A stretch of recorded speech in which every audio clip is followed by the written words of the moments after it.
Good evening. അങ്ങനെ നമ്മൾ വീണ്ടും ഒരു ഓറിയന്റേഷൻ സെഷന്റെ തേർഡ് പാർട്ടിലോട്ട് എത്തിയിരിക്കുകയാണ്.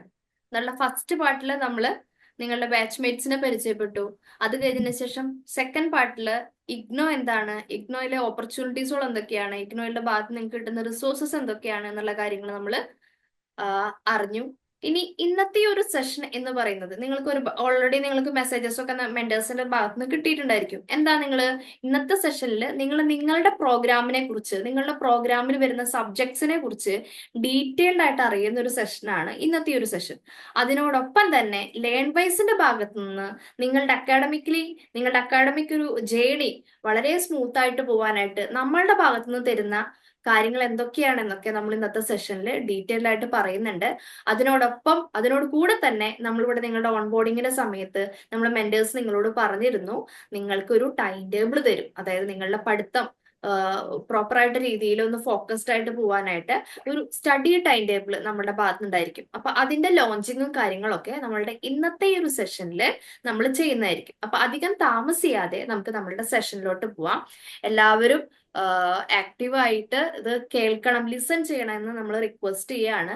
അപ്പോ നമുക്ക് എന്ത് ചെയ്യാം, ഇന്നത്തെ സ്ക്രീൻ PPT ഷെയർ ചെയ്യാം അല്ലെ? എന്റെ സ്ക്രീൻ കാണുന്നില്ലേ എന്നുള്ളതൊന്ന് ആരെങ്കിലും ഒന്ന് പറയണം കേട്ടോ. Session 3, innovate with learn wise strategies for modern learning.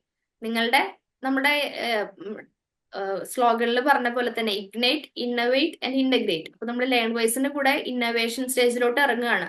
നിങ്ങളുടെ മോഡേൺ ലേണിംഗിന് വേണ്ടിയിട്ടുള്ള സ്ട്രാറ്റജീസുകളും കാര്യങ്ങളൊക്കെയാണ് നമ്മൾ എന്ത് ചെയ്യുന്നത്, ഇന്നത്തെ സെഷനിൽ പറയാനായിട്ട് നമ്മൾ പോകുന്നത്. അപ്പോ ഇന്നത്തെ ഈ ഒരു സെഷനിൽ നിങ്ങൾ കടന്നു പോകുന്നത് എന്തൊക്കെയാണെന്ന് വെച്ച് കഴിഞ്ഞാൽ, നിങ്ങളുടെ സിലബസ് ഡീകോഡ് ചെയ്യുന്നുണ്ട്. പ്രോപ്പർ ആയിട്ട് നിങ്ങളുടെ ഫസ്റ്റ് ഇയറിൽ നമ്മൾ ഇന്നത്തെ ഒരു സെഷനിൽ മെയിൻ ആയിട്ട് ഫോക്കസ് ചെയ്യുന്നത് ഫസ്റ്റ് ഇയറിൽ വരുന്ന കണ്ടന്റിനെ കുറിച്ചിട്ടാണ്. ഫസ്റ്റ് ഇയറിലുള്ള സബ്ജക്ട്സുകൾ ഏതൊക്കെയാണ്, ഓരോ സബ്ജക്ട്സിന്റെ ഉള്ളിലും നിങ്ങൾക്ക് പഠിക്കാനായിട്ട് എത്രമാത്രം യൂണിറ്റ്സുകൾ ഉണ്ട്, ബ്ലോക്കുകൾ ഉണ്ട്, എത്രമാത്രം യൂണിറ്റ്സ് ഉണ്ട്, ക്രെഡിറ്റ് എന്താണ്, എങ്ങനെയാണ് പ്രോഗ്രാം കംപ്ലീഷന് വേണ്ടിയിട്ടുള്ള റിക്വയർമെന്റ്സുകൾ എന്തൊക്കെയാണ്, മാർക്കിംഗ് സിസ്റ്റം എന്തൊക്കെയാണ്, ഇത്രയും കാര്യങ്ങളൊക്കെ നമ്മൾ എന്ത് ചെയ്യുന്നുണ്ട് ഇന്നത്തെ ഈ ഒരു സെഷനിൽ നമ്മൾ പറയുന്നുണ്ട്. അതിനോടൊപ്പം തന്നെ നിങ്ങളുടെ academic time table role out, അതായത് അക്കാഡമിക് ടൈം ടേബിളിന്റെ ഒരു ലോഞ്ച് നമ്മൾ നടത്തുന്നുണ്ട്. പിന്നെ തേർഡ് ആൻഡ് മോസ്റ്റ് ഇമ്പോർട്ടന്റ് ആയിട്ടുള്ള ഒരു കാര്യമാണ് ലേൺ വൈസിന്റെ അക്കാഡമിക് കണ്ടന്റ് ഫീച്ചേഴ്സ്. അത് നമ്മൾ എന്ത് ചെയ്യുന്നുണ്ട്, സ്പോട്ട്ലൈറ്റ് ചെയ്യുന്നുണ്ട്. ഓക്കെ, അപ്പൊ നമ്മുടെ decoding the syllabus, one of the most important part of this session, അതിലോട്ട് നമുക്ക് കിടക്കാം. അതിന് വേണ്ടിയിട്ട് ഞാൻ ഗായത്രി മാമിനെ ഇൻവൈറ്റ് ചെയ്യാണ്. Gayathri ma'am. Okay, good evening all.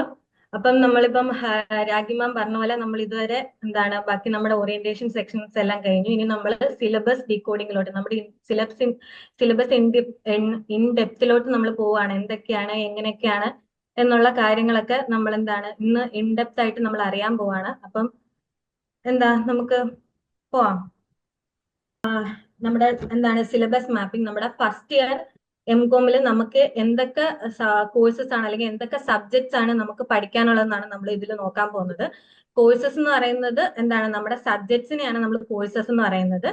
അപ്പം നമുക്ക് ഈ ഫസ്റ്റ് ഇയർ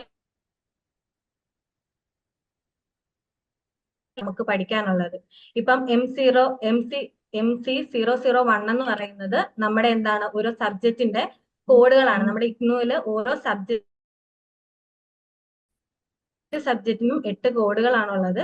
ആ കോഡാണ് ഓർഗനൈസേഷൻ തിയറി ആൻഡ് ബിഹേവിയറിന് MC001 എന്ന് പറയും. ബിസിനസ് എൻവയോൺമെന്റിന് MC004, അക്കൗണ്ടിംഗ് ഫോർ മാനേജറിയൽ ഡിസിഷന് MC005, മാർക്കറ്റിംഗ് മാനേജ്മെന്റിന് MC006. അങ്ങനെ നമുക്ക് 8 സബ്ജക്റ്റിന് 8 കോഡാണുള്ളത്. നമ്മുടെ ഫസ്റ്റ് സബ്ജക്റ്റ് ആയ MC001 ഫുള്ളി അവൈലബിൾ ആണ് നമ്മുടെ ലേൺ വൈസിന്റെ ആപ്പില്. അതിന്റെ കണ്ടന്റ് ആയിട്ടുള്ള SLM, വാൻ, അതുപോലെ തന്നെ എക്സാം പീരിക എല്ലാം വീഡിയോസ് എല്ലാം ഫുള്ളി അവൈലബിൾ ആണ്. ഇനി ക്രെഡിറ്റ് എന്ന് പറയുന്നത്, ഇപ്പം നമ്മൾ വിചാരിക്കും എന്താണ് ക്രെഡിറ്റ്, ചിലവർക്കൊന്നും ചിലപ്പോൾ മനസ്സിലാവില്ല. ചിലർ വിചാരിക്കുന്നത് വേറെ വെയിറ്റേജ് അങ്ങനെ എന്തെങ്കിലും ആയിരിക്കും. ക്രെഡിറ്റ് എന്ന് പറയുന്നത് നമ്മുടെ സ്റ്റഡി അവർ ആണ്. നമ്മുടെ ക്രെഡിറ്റ് എന്ന് പറയുന്നത് 30 മണിക്കൂർ ഓക്കെ.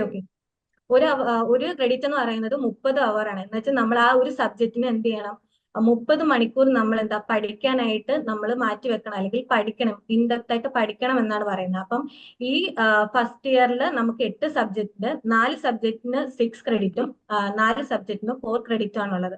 എന്ന് വെച്ചാൽ 6 ക്രെഡിറ്റ് ഉള്ള സബ്ജക്റ്റിന് നമ്മൾ എന്ത് ചെയ്യണം, ഒരു ഒരു ക്രെഡിറ്റ് എന്ന് പറഞ്ഞാൽ 30 മണിക്കൂർ എന്ന് വെച്ച് നമ്മൾ 6 ക്രെഡിറ്റിന് 180 മണിക്കൂർ എന്ത് ചെയ്തിരിക്കണം, ആ സബ്ജക്റ്റിന് വേണ്ടി നമ്മൾ മാറ്റി വെക്കണം. അതുപോലെ തന്നെ 4 ക്രെഡിറ്റ് എന്ന് പറയുമ്പോൾ അതിനനുസരിച്ച് എന്താണ് ആ ഒരു സബ്ജക്റ്റിന് മാറ്റി വെക്കണം. അപ്പൊ അതിന്റെ അത്രയും എന്താണ് ഇമ്പോർട്ടൻസിൽ വേണം നമ്മൾ എന്ത് ചെയ്യാൻ, ആ സബ്ജക്റ്റ് പഠിക്കും. ഓക്കെ, 7 സബ്ജക്റ്റ് ആണുള്ളത്. ഒന്ന് എന്താ MC 0P001 എന്ന് പറയുന്നത് നമ്മുടെ പ്രൊജക്റ്റ് ആണ്. നമ്മൾ അതില് എന്താണ് 7 സബ്ജക്റ്റ് നമുക്ക് എന്താണ് നമ്മുടെ ലേൺ വൈസ് ലാപ്പിൽ അവൈലബിൾ ആണ്, ഫുള്ളി അവൈലബിൾ ആണ്. അതില് എന്താണ് 6 സബ്ജക്റ്റ് 8 ക്രെഡിറ്റ് 6ഉം അതേപോലെ ഒന്നിന് മാത്രമാണ് 4 ക്രെഡിറ്റും വരുന്നത്. പിന്നെ MC 0P001 എന്ന് പറയുന്നത് നമ്മുടെ പ്രോജക്റ്റ് ആണ്. പ്രോജക്റ്റ് നമ്മൾ എന്താണ് സബ്മിറ്റ് ചെയ്യുന്നത് നമ്മുടെ സ്റ്റഡി സെന്ററിലായിരിക്കും സബ്മിറ്റ് ചെയ്യുക. നമ്മൾ പ്രൊജക്ട് എന്ന് പറയുമ്പോൾ നമ്മൾ എന്താണ് കേട്ടിട്ടുണ്ടാവില്ലേ, നമുക്ക് ഇഷ്ടമുള്ള അല്ലെങ്കിൽ നമുക്ക് താല്പര്യമുള്ള ഒരു മേഖലയിൽ അല്ലെങ്കിൽ ഒരു ടോപ്പിക്കിനെ കുറിച്ച്, ഒരു പ്രോബ്ലത്തിനെ കുറിച്ച് നമ്മൾ എന്ത് ചെയ്യുക, സ്റ്റഡി ചെയ്ത് അല്ലെങ്കിൽ നമ്മൾ അതിന് എന്താണ് ഒരു പ്രൊജക്ട് ചെയ്തിട്ട് നമ്മൾ എന്താ പ്രൊജക്ട് നമ്മൾ സ്റ്റഡി സെന്ററിലാണ് എന്ത് ചെയ്യുക നമ്മൾ കൊണ്ടു കൊടുക്കുക. അപ്പൊ സ്റ്റഡി സെന്ററിലായിരിക്കും എന്താ ഇൻഡെപ്ത് ആയിട്ട് അവർ കാര്യങ്ങൾ എന്ത് ചെയ്യുക പറയാ, എങ്ങനെയാണ് പ്രൊജക്ട് വെക്കേണ്ടത് അല്ലെങ്കിൽ എങ്ങനെയൊക്കെ ആയിരിക്കും പ്രൊജക്ട് എന്നുള്ളത് സ്റ്റഡി സെന്റർ ആയിരിക്കും പറയാ. അതുപോലെ തന്നെ സ്റ്റഡി സെന്ററിന്റെ അവരായിരിക്കും എന്ത് ചെയ്യുക നമുക്ക് ഗൈഡിനെ അലോട്ട് ചെയ്ത് തരുന്നതും അവരായിരിക്കും.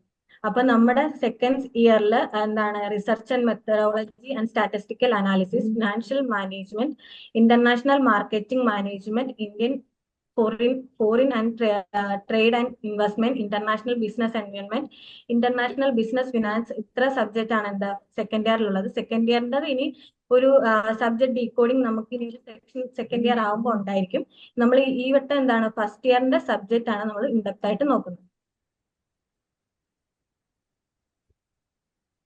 നമ്മുടെ ഫസ്റ്റ് സബ്ജക്ട് അല്ലെങ്കിൽ നമ്മുടെ ഫസ്റ്റ് എന്താണ് കോഴ്സ് എന്ന് പറയുന്നത് MC 01 organisational theory and behaviour ആണ്.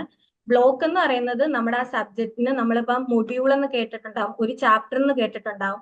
അപ്പം അങ്ങനെ മൊഡ്യൂൾ അല്ലെങ്കിൽ ചാപ്റ്ററിനെയാണ് നമ്മൾ എന്ത് ചെയ്യുക ബ്ലോക്ക് എന്ന് പറയുന്നത്. അതുപോലെ തന്നെ യൂണിറ്റ് എന്ന് പറയുന്നത് ആ ചാപ്റ്ററിനകത്ത് സബ് ചാപ്റ്റേഴ്സ് അല്ലെങ്കിൽ സബ് ഹെഡിങ്സിനെയാണ് നമ്മൾ എന്ത് ചെയ്യുക യൂണിറ്റ് എന്ന് പറയുന്നത്. അപ്പൊ നമ്മുടെ ഫസ്റ്റ് ബ്ലോക്ക് എന്ന് പറയുന്നത് ഓർഗനൈസേഷണൽ തിയറി ആണ്. ഓർഗനൈസേഷണൽ തിയറി ഇപ്പം കുറെ പേര് സ്റ്റാർട്ട് ചെയ്തിട്ടുണ്ടാവാം, അല്ലെങ്കിൽ ചിലവർ സ്റ്റാർട്ട് ചെയ്യാൻ പോകുന്നതേ ഉണ്ടാവുള്ളൂ. ഓർഗനൈസേഷൻ തിയറി എന്ന് പറയുന്നത് നമ്മുടെ ഓർഗനൈസേഷനിലുള്ള അതിന്റെ ജസ്റ്റ് ഒരു ഇൻട്രൊഡക്ഷൻ, അതിൽ എന്തൊക്കെ തിയറി ആപ്ലിക്കബിൾ ആണ്, അല്ലെങ്കിൽ ആ ഓർഗനൈസേഷന്റെ സ്ട്രക്ചർ, അല്ലെങ്കിൽ അതിന്റെ എഫക്റ്റീവ്നെസ്, അല്ലെങ്കിൽ അതിന്റെ മൊത്തത്തിലുള്ള ഒരു ഓവറോൾ കാര്യമാണ് എന്താ ഓർഗനൈസേഷണൽ തിയറി. ഫസ്റ്റ്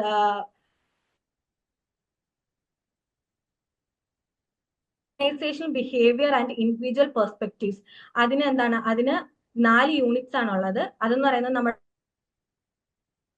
ഓവറോൾ എന്താണ് നമ്മുടെ ഇൻഡിവിജ്വൽ, ഒരു ഓർഗനൈസേഷൻ എന്ന് പറയുമ്പോൾ ഓരോ ഇൻഡിവിജ്വൽ ആയിരിക്കും അല്ലെ, ഓരോ വർക്കേഴ്സ് അല്ലെങ്കിൽ മാനേജ്മെന്റിൽ എന്ന് പറയുന്നത് ഓരോ ഇൻഡിവിജ്വൽസ് ആയിരിക്കും. അവരുടെ ബിഹേവിയർ, അതുപോലെ തന്നെ അവരുടെ ലേണിംഗ് പാറ്റേൺസ്, അവരുടെ പെർസെപ്ഷൻസ്, ആറ്റിറ്റ്യൂഡ്, വാല്യൂസ്, അതൊക്കെയാണ് നമ്മൾ എന്ത് ചെയ്യുന്നത് നമ്മൾ രണ്ടാമത്തെ ബ്ലോക്കിനകത്ത് അല്ലെങ്കിൽ യൂണിറ്റ് 4, 5, 6, 7 നമ്മൾ നോക്കുന്നത്. അടുത്തത് ബ്ലോക്ക് 3 എന്ന് പറയുന്നത് അത് തന്നെയാണ് ഓർഗനൈസേഷൻ ബിഹേവിയർ ഇൻഡിവിജ്വൽ പെർസ്പെക്റ്റീവ് 2 എന്ന് പറയുന്നത്. അതെന്ന് പറയുന്നത് നമ്മുടെ ആ ഒരു ഓർഗനൈസേഷൻ ബിഹേവിയറിലെ അവരുടെ അല്ലെങ്കിൽ ആ വർക്കേഴ്സിന്റെ അതുപോലെ തന്നെ സ്ട്രെസ് മാനേജ്മെന്റ്, അവർ സ്ട്രെസ് മാനേജ് ചെയ്യുന്നു, അല്ലെങ്കിൽ അതിന് വേണ്ട മെഷേഴ്സ്, അതുപോലെ തന്നെ അവർക്ക് അതിന് വേണ്ട മോട്ടിവേഷൻസ്, അതുപോലെ തന്നെ എങ്ങനെ അവരെ ജോബ് ഡിസൈൻ ചെയ്യാം, അവർക്ക് എങ്ങനെ ജോബ് സാറ്റിസ്ഫാക്ഷൻ കൊണ്ടുവരാം എന്നുള്ള കാര്യങ്ങളെല്ലാം എന്ത് ചെയ്യുന്നു അടങ്ങിയിരിക്കുന്ന ഒരു ബ്ലോക്കാണ് ബ്ലോക്ക് 3 എന്ന് പറയുന്നത്. ഇനി ബ്ലോക്ക് 4 എന്ന് പറയുന്നത് ഗ്രൂപ്പ് ബിഹേവിയർ. ഒരു ഓർഗനൈസേഷൻ എന്ന് പറയുമ്പോൾ എന്താണ് ഒരു ഇൻഡിവിജ്വൽസ് മാത്രം ആയിരിക്കത്തില്ല, ഒരു ഗ്രൂപ്പ് ഓഫ് ടീം വർക്ക് എന്നാണല്ലേ നമ്മൾ പറയാം. അപ്പം എന്താണ് ആ ഗ്രൂപ്പ് ബിഹേവിയർ, ഒരു ഗ്രൂപ്പ് ഫൗണ്ടേഷൻ അല്ലെങ്കിൽ എങ്ങനെ സ്ട്രക്ചർ, അതിനെക്കുറിച്ചുള്ള കാര്യങ്ങളും അവരുടെ ഗ്രൂപ്പ് കമ്മ്യൂണിക്കേഷൻ, ടീം കമ്മ്യൂണിക്കേഷനും, അതുപോലെ തന്നെ എന്തെങ്കിലും കോൺഫ്ലിക്ട്സ് ഒക്കെ ഉണ്ടാവില്ല. ഇപ്പൊ ഒബ്വിയസ്ലി നമുക്ക് എന്താണ് ഒരു ടീം വർക്ക് ഉണ്ടാവും, കോൺഫ്ലിക്ട്സ് ഉണ്ടാവും. അപ്പൊ അതെങ്ങനെ മാനേജ് ചെയ്യാന്നുള്ള കാര്യങ്ങളും, ടീം ബിൽഡിംഗ്, ലീഡർഷിപ്പ്, അതുപോലെ തന്നെ അതിനുവേണ്ട പവർ, പോളിസീസ്, അതുള്ള എല്ലാ കാര്യങ്ങളും ഇൻക്ലൂഡഡ് ആയിട്ടുള്ള അത് ഗ്രൂപ്പ് ബിഹേവിയറിനെ കുറിച്ച് നമ്മൾ പഠിക്കുന്ന ബ്ലോക്കാണ് ബ്ലോക്ക് 4 എന്ന് പറയുന്നത്.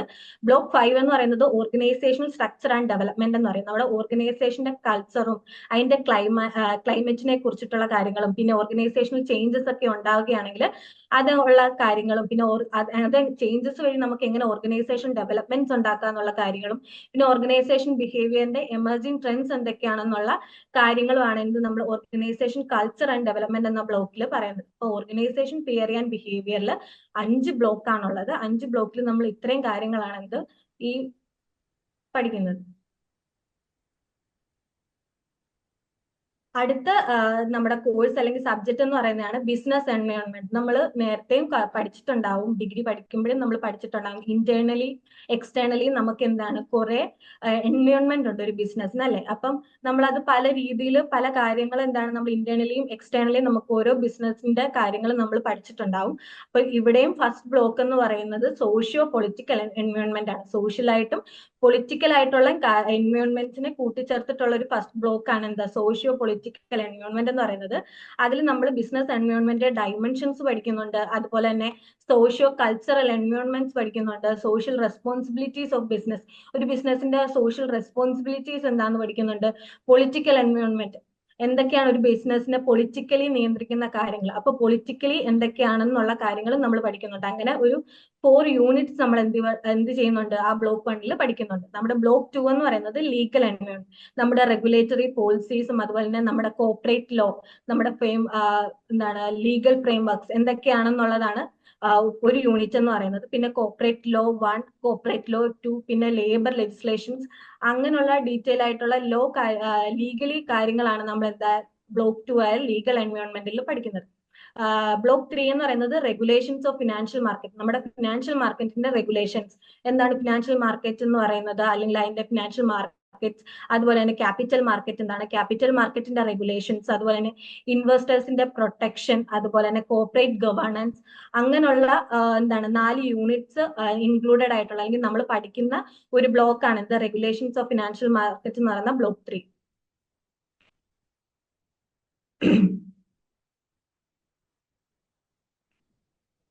പിന്നെ ബ്ലോക്ക് 4 എന്ന് പറയുന്നത് എക്കണോമിക് എൻവയോൺമെന്റ്. എക്കണോമിക്കലി നമ്മുടെ ഇന്ത്യൻ എക്കണോമി എങ്ങനെയാണ്, അതിന്റെ സ്ട്രക്ചേഴ്സ് എങ്ങനെയാണ്, എക്കണോമിക് എന്താണ് പ്ലാനിങ്, അതുപോലെ തന്നെ എക്കണോമിക് പോളിസീസ്, ഒരു ഓർഗനൈസേഷന്റെ എക്കണോമിക് പോളിസീസ് എന്തൊക്കെയാണ്, സ്മോൾ സ്കെയിൽ ഇൻഡസ്ട്രീസ്, ഒരു എക്കണോമിക് വരുമ്പോൾ സ്മോൾ സ്കെയിൽ ലാർജ് സ്കെയിൽസും അതുപോലെ തന്നെ സ്മോൾ സ്കെയിൽസും ഉണ്ടായിരിക്കും. അപ്പൊ സ്മോൾ സ്കെയിൽ ഇൻഡസ്ട്രീസ് അതിന്റെ എക്കണോമിക് റീഫോംസ് ഒക്കെ എന്തൊക്കെയാണ്, അങ്ങനെ 5 യൂണിറ്റ്സ് ആയിട്ട് തിരിച്ചിട്ടുള്ള ബ്ലോക്കാണ് ബ്ലോക്ക് 4 എക്കണോമിക് എൻവയോൺമെന്റ് എന്ന് പറയുന്നത്.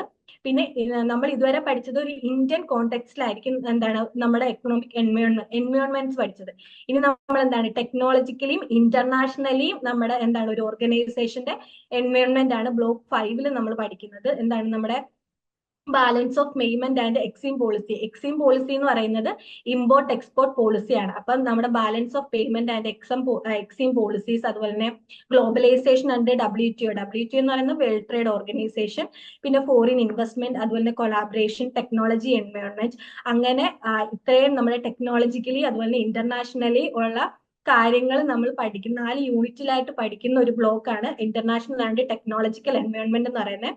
ഇതേപോലെ 5 ബ്ലോക്കുകളാണ് എന്ത് ബിസിനസ് എൻവയോൺമെന്റിനകത്ത് നമുക്ക് പഠിക്കാനുള്ളത്.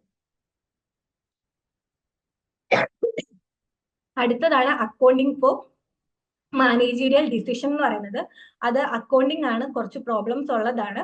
ഫസ്റ്റ് എന്ന് പറയുന്നത് എന്താണ്, ഫസ്റ്റ് ബ്ലോക്ക് എന്ന് പറയുന്നത് ഫണ്ടമെന്റൽസ് ഓഫ് അക്കൗണ്ടിങ് എന്ന് പറയാം. ഫണ്ടമെന്റൽസ് ഓഫ് അക്കൗണ്ടിങ് എന്ന് പറയുമ്പോൾ നമ്മൾ ഒരു അക്കൗണ്ടിങ് ബാക്ക്ഗ്രൗണ്ടിൽ പഠിച്ചു വന്നിട്ടുള്ള ആളാണെങ്കിൽ നമുക്കറിയാം, ഒരു അക്കൗണ്ടിങ്ങിന്റെ ഒരു ഓവർവ്യൂ പഠിക്കുന്നുണ്ട്, ബേസിക് കൺസെപ്റ്റ് ഓഫ് അക്കൗണ്ടിങ്, അക്കൗണ്ടിങ്ങിന്റെ ബേസിക് കൺസെപ്റ്റ്സ് എന്തൊക്കെയാണ്, ഫിനാൻഷ്യൽ സ്റ്റേറ്റ്മെന്റ്സ് എന്തൊക്കെയാണ്, അല്ലെങ്കിൽ ഫിനാൻഷ്യൽ സ്റ്റേറ്റ്മെന്റ്സിനെ എങ്ങനെ നമുക്ക് മനസ്സിലാക്കാം, അതിന്റെ അണ്ടർസ്റ്റാൻഡിങ് ആയിരിക്കും. എന്ന് വെച്ചാൽ എന്തൊക്കെ അഡ്ജസ്റ്റ്മെന്റ് അതുപോലെയുള്ള കാര്യങ്ങളാണ് നമ്മൾ എന്താണ് ഫസ്റ്റ് ബ്ലോക്കിൽ പഠിക്കുന്നത്. സെക്കൻഡ് ബ്ലോക്ക് എന്ന് പറയുന്നത് analysis of financial statement. Financial സ്റ്റേറ്റ്മെന്റിനെ അനാലിസിസ് ചെയ്യുക എന്ന് വെച്ചാൽ ഫിനാൻഷ്യൽ സ്റ്റേറ്റ്മെന്റിന്റെ ടെക്നിക്സ്, അതുപോലെ തന്നെ ഫിനാൻഷ്യൽ പൊസിഷൻസ് ചേഞ്ച് വരുമ്പോൾ ഉണ്ടാവുന്ന സ്റ്റേറ്റ്മെന്റ്സ്, അതുപോലെ തന്നെ ക്യാഷ് ഫ്ലോ അനാലിസിസ്, അങ്ങനെയുള്ള 3 യൂണിറ്റ്സിലാണ് നമ്മൾ എന്താണ് ബ്ലോക്ക് 2 പഠിക്കുന്നത്. അതേപോലെ തന്നെ ബഡ്ജറ്റിംഗ് ആൻഡ് ബഡ്ജറ്ററി കൺട്രോൾ, നമുക്കറിയാം, നമ്മൾ പഠിച്ചിട്ടുണ്ട് ബഡ്ജറ്റിംഗ് എന്താണ് അല്ലെങ്കിൽ ബഡ്ജറ്ററി കൺട്രോൾസ് എന്തൊക്കെയാണെന്ന്. അതൊന്നും കൂടെ അഡ്വാൻസ് ലെവലിലാണ് നമ്മളിവിടെ പഠിക്കുന്നത്. എന്താണ് ബേസിക് കൺസെപ്റ്റ് ഓഫ്, തുടക്കത്തിലും എന്താണ് ഒരു ബേസിക് കൺസെപ്റ്റ് ഓഫ് എന്താണ് ബഡ്ജറ്റിംഗ് പഠിക്കുന്നുണ്ട്. പിന്നെ preparation and review of budget preparation ചെയ്യുന്നതും റിവ്യൂ ചെയ്യുന്നതും, അതുപോലെ തന്നെ അപ്രോച്ചസ് ഓഫ് ബഡ്ജറ്റിംഗ്, അങ്ങനെ 3 യൂണിറ്റ്സ് ഉള്ള എന്താണ് ഒരു ബ്ലോക്കാണ് എന്താ ബഡ്ജറ്റിംഗ് ആൻഡ് ബഡ്ജറ്ററി കൺട്രോൾ എന്ന് പറയുന്നത്.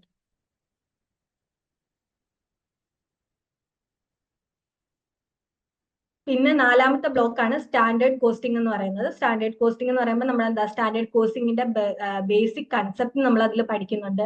പിന്നെ വേരിയൻസ് അനാലിസിസ് 1, വേരിയൻസ് അനാലിസിസ് 2, പിന്നെ റെസ്പോൺസിബിലിറ്റി അക്കൗണ്ടിങ്, അങ്ങനെ എന്താണ് 4 യൂണിറ്റ്സ് നമ്മൾ റെസ്പോൺസിബിലിറ്റി അക്കൗണ്ടിങ് ഒക്കെ എന്താണെന്നുള്ളതും അതിന്റെ കൺസെപ്റ്റും അതുപോലെ തന്നെ അതിന്റെ സ്റ്റേറ്റ്മെന്റ്സ് ഒക്കെ നമ്മൾ എന്ത് ചെയ്യുന്നുണ്ട് ഈ സ്റ്റാൻഡേർഡ് കോസ്റ്റിംഗിൽ നമ്മൾ പഠിക്കുന്നുണ്ട്. നമ്മുടെ ബ്ലോക്ക് നമ്പർ 5 ആണ് എന്താണ് കോസ്റ്റ് വോളിയം പ്രോഫിറ്റ് അനാലിസിസ് എന്ന് പറയുന്നത്.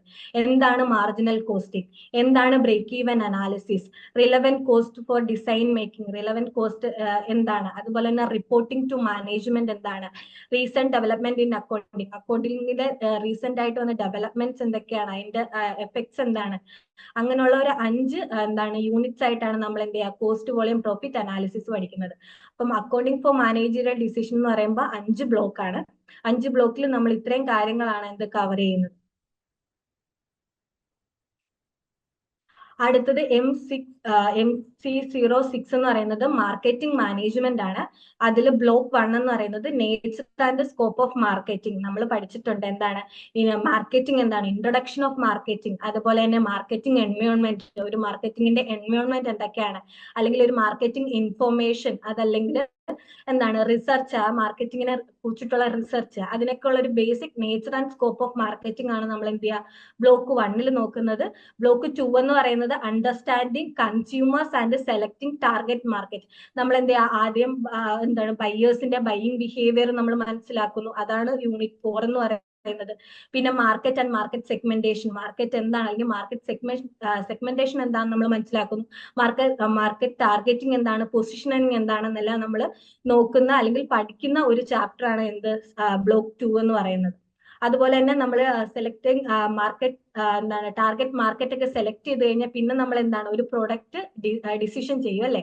അപ്പൊ എന്താണ് ബ്ലോക്ക് 3 എന്ന് പറയുന്നത് പ്രൊഡക്റ്റ് ഡിസിഷൻസ് ആണ്. എന്താണ് പ്രൊഡക്റ്റ് കൺസെപ്റ്റ് അല്ലെങ്കിൽ പ്രൊഡക്റ്റിന്റെ കൺസെപ്റ്റ് അല്ലെങ്കിൽ അതിന്റെ എന്താണ് ക്ലാസിഫിക്കേഷൻ, അതുപോലെ തന്നെ പ്രൊഡക്റ്റ് ഡെവലപ്മെന്റ്.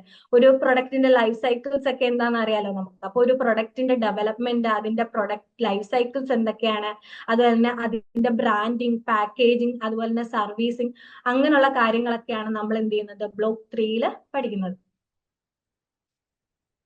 ബ്ലോക്ക് 4 എന്ന് പറയുന്നത് പ്രൈസ്. ഇപ്പൊ ഒരു പ്രൊഡക്റ്റ് നമ്മൾ ഡിസൈഡ് ചെയ്ത് കഴിഞ്ഞാൽ പിന്നെ അതിന്റെ ഇമ്പോർട്ടന്റ് ഫാക്ടർ എന്താണ് പ്രൈസിങ് ഡിസിഷൻ ആണ് അല്ലെ.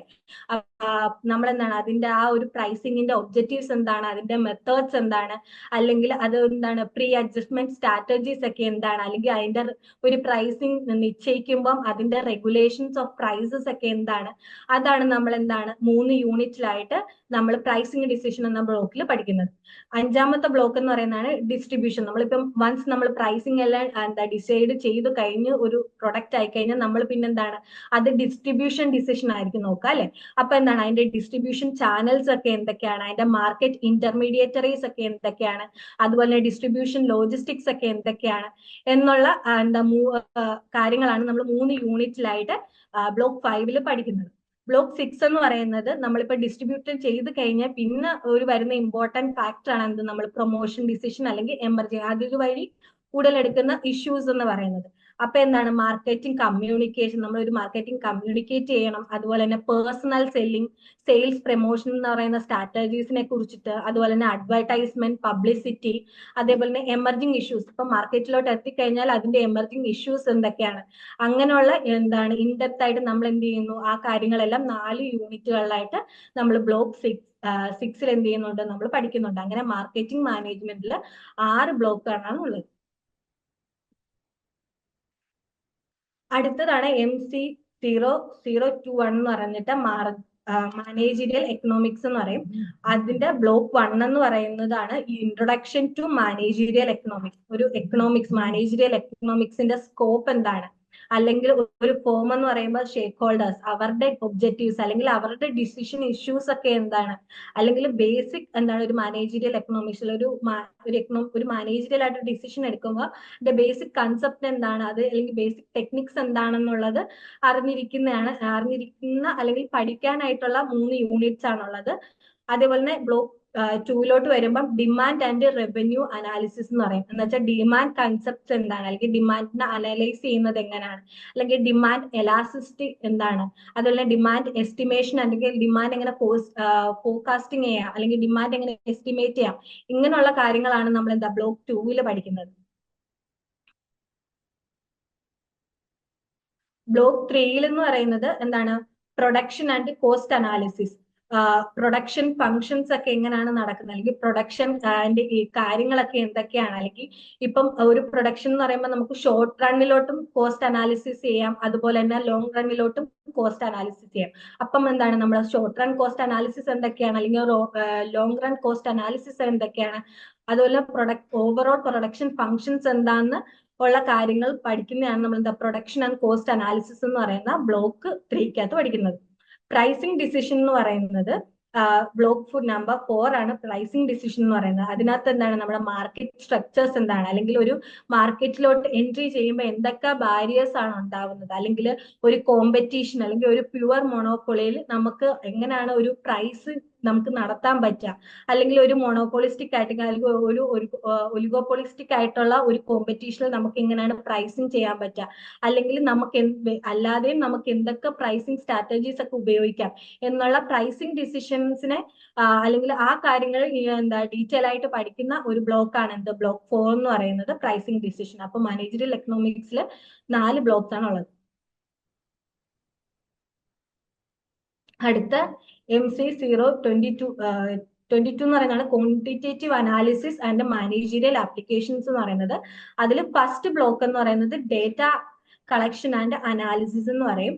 അതെന്ന് പറയുന്നത് എന്താണ്, അതിൽ 4 യൂണിറ്റ്സ് ആണുള്ളത്. ഒന്ന് പറയുന്നത് കളക്ഷൻ ഓഫ് ഡേറ്റ കളക്ട് ചെയ്യുന്ന മെത്തേഡ്സും അതിന്റെ പ്രൊസീജിയേഴ്സും അതൊക്കെ എന്താണെന്നുള്ളതും, പിന്നെ ആ കളക്ട് ചെയ്ത ഡേറ്റ നമ്മൾ എങ്ങനെ പ്രസന്റ് ചെയ്യുന്നു എന്നുള്ളതും, പിന്നെ നമ്മൾ ആ ഡേറ്റയെ സെൻട്രൽ ടെൻഡൻസി കൊണ്ട് നമ്മൾ എങ്ങനെ മെഷർ ചെയ്യുന്നു, അല്ലെങ്കിൽ അതിന്റെ വേരിയൻസും സ്ക്യൂനെസ്സും എങ്ങനെ നമ്മൾ മെഷർ ചെയ്യുന്നു എന്നുള്ള കാര്യങ്ങളാണ് നമ്മൾ എന്താ ബ്ലോക്ക് 1 പഠിക്കുന്നത്. ബ്ലോക്ക് 2 എന്ന് പറയുന്നത് പ്രോബബിലിറ്റി ആൻഡ് പ്രോബബിലിറ്റി ഡിസ്ട്രിബ്യൂട്ടേഴ്സ്. നമ്മൾ എന്താണ് ബേസിക് കൺസെപ്റ്റ്, നമ്മൾ പ്രോബബിലിറ്റിയുടെ ബേസിക് കൺസെപ്റ്റ് പഠിക്കുന്നുണ്ട്. അതുപോലെ ഡിസ്ക്രീറ്റ് പ്രോബബിലിറ്റി ഡിസ്ട്രിബ്യൂഷനും കണ്ടിന്യൂസ് പ്രോബബിലിറ്റി ഡിസ്ട്രിബ്യൂഷൻസും എന്താണെന്നും ഡിസിഷൻ തിയറി എന്താണെന്നും എന്താണ് നമ്മൾ ബ്ലോക്ക് 2 പഠിക്കുന്നത്.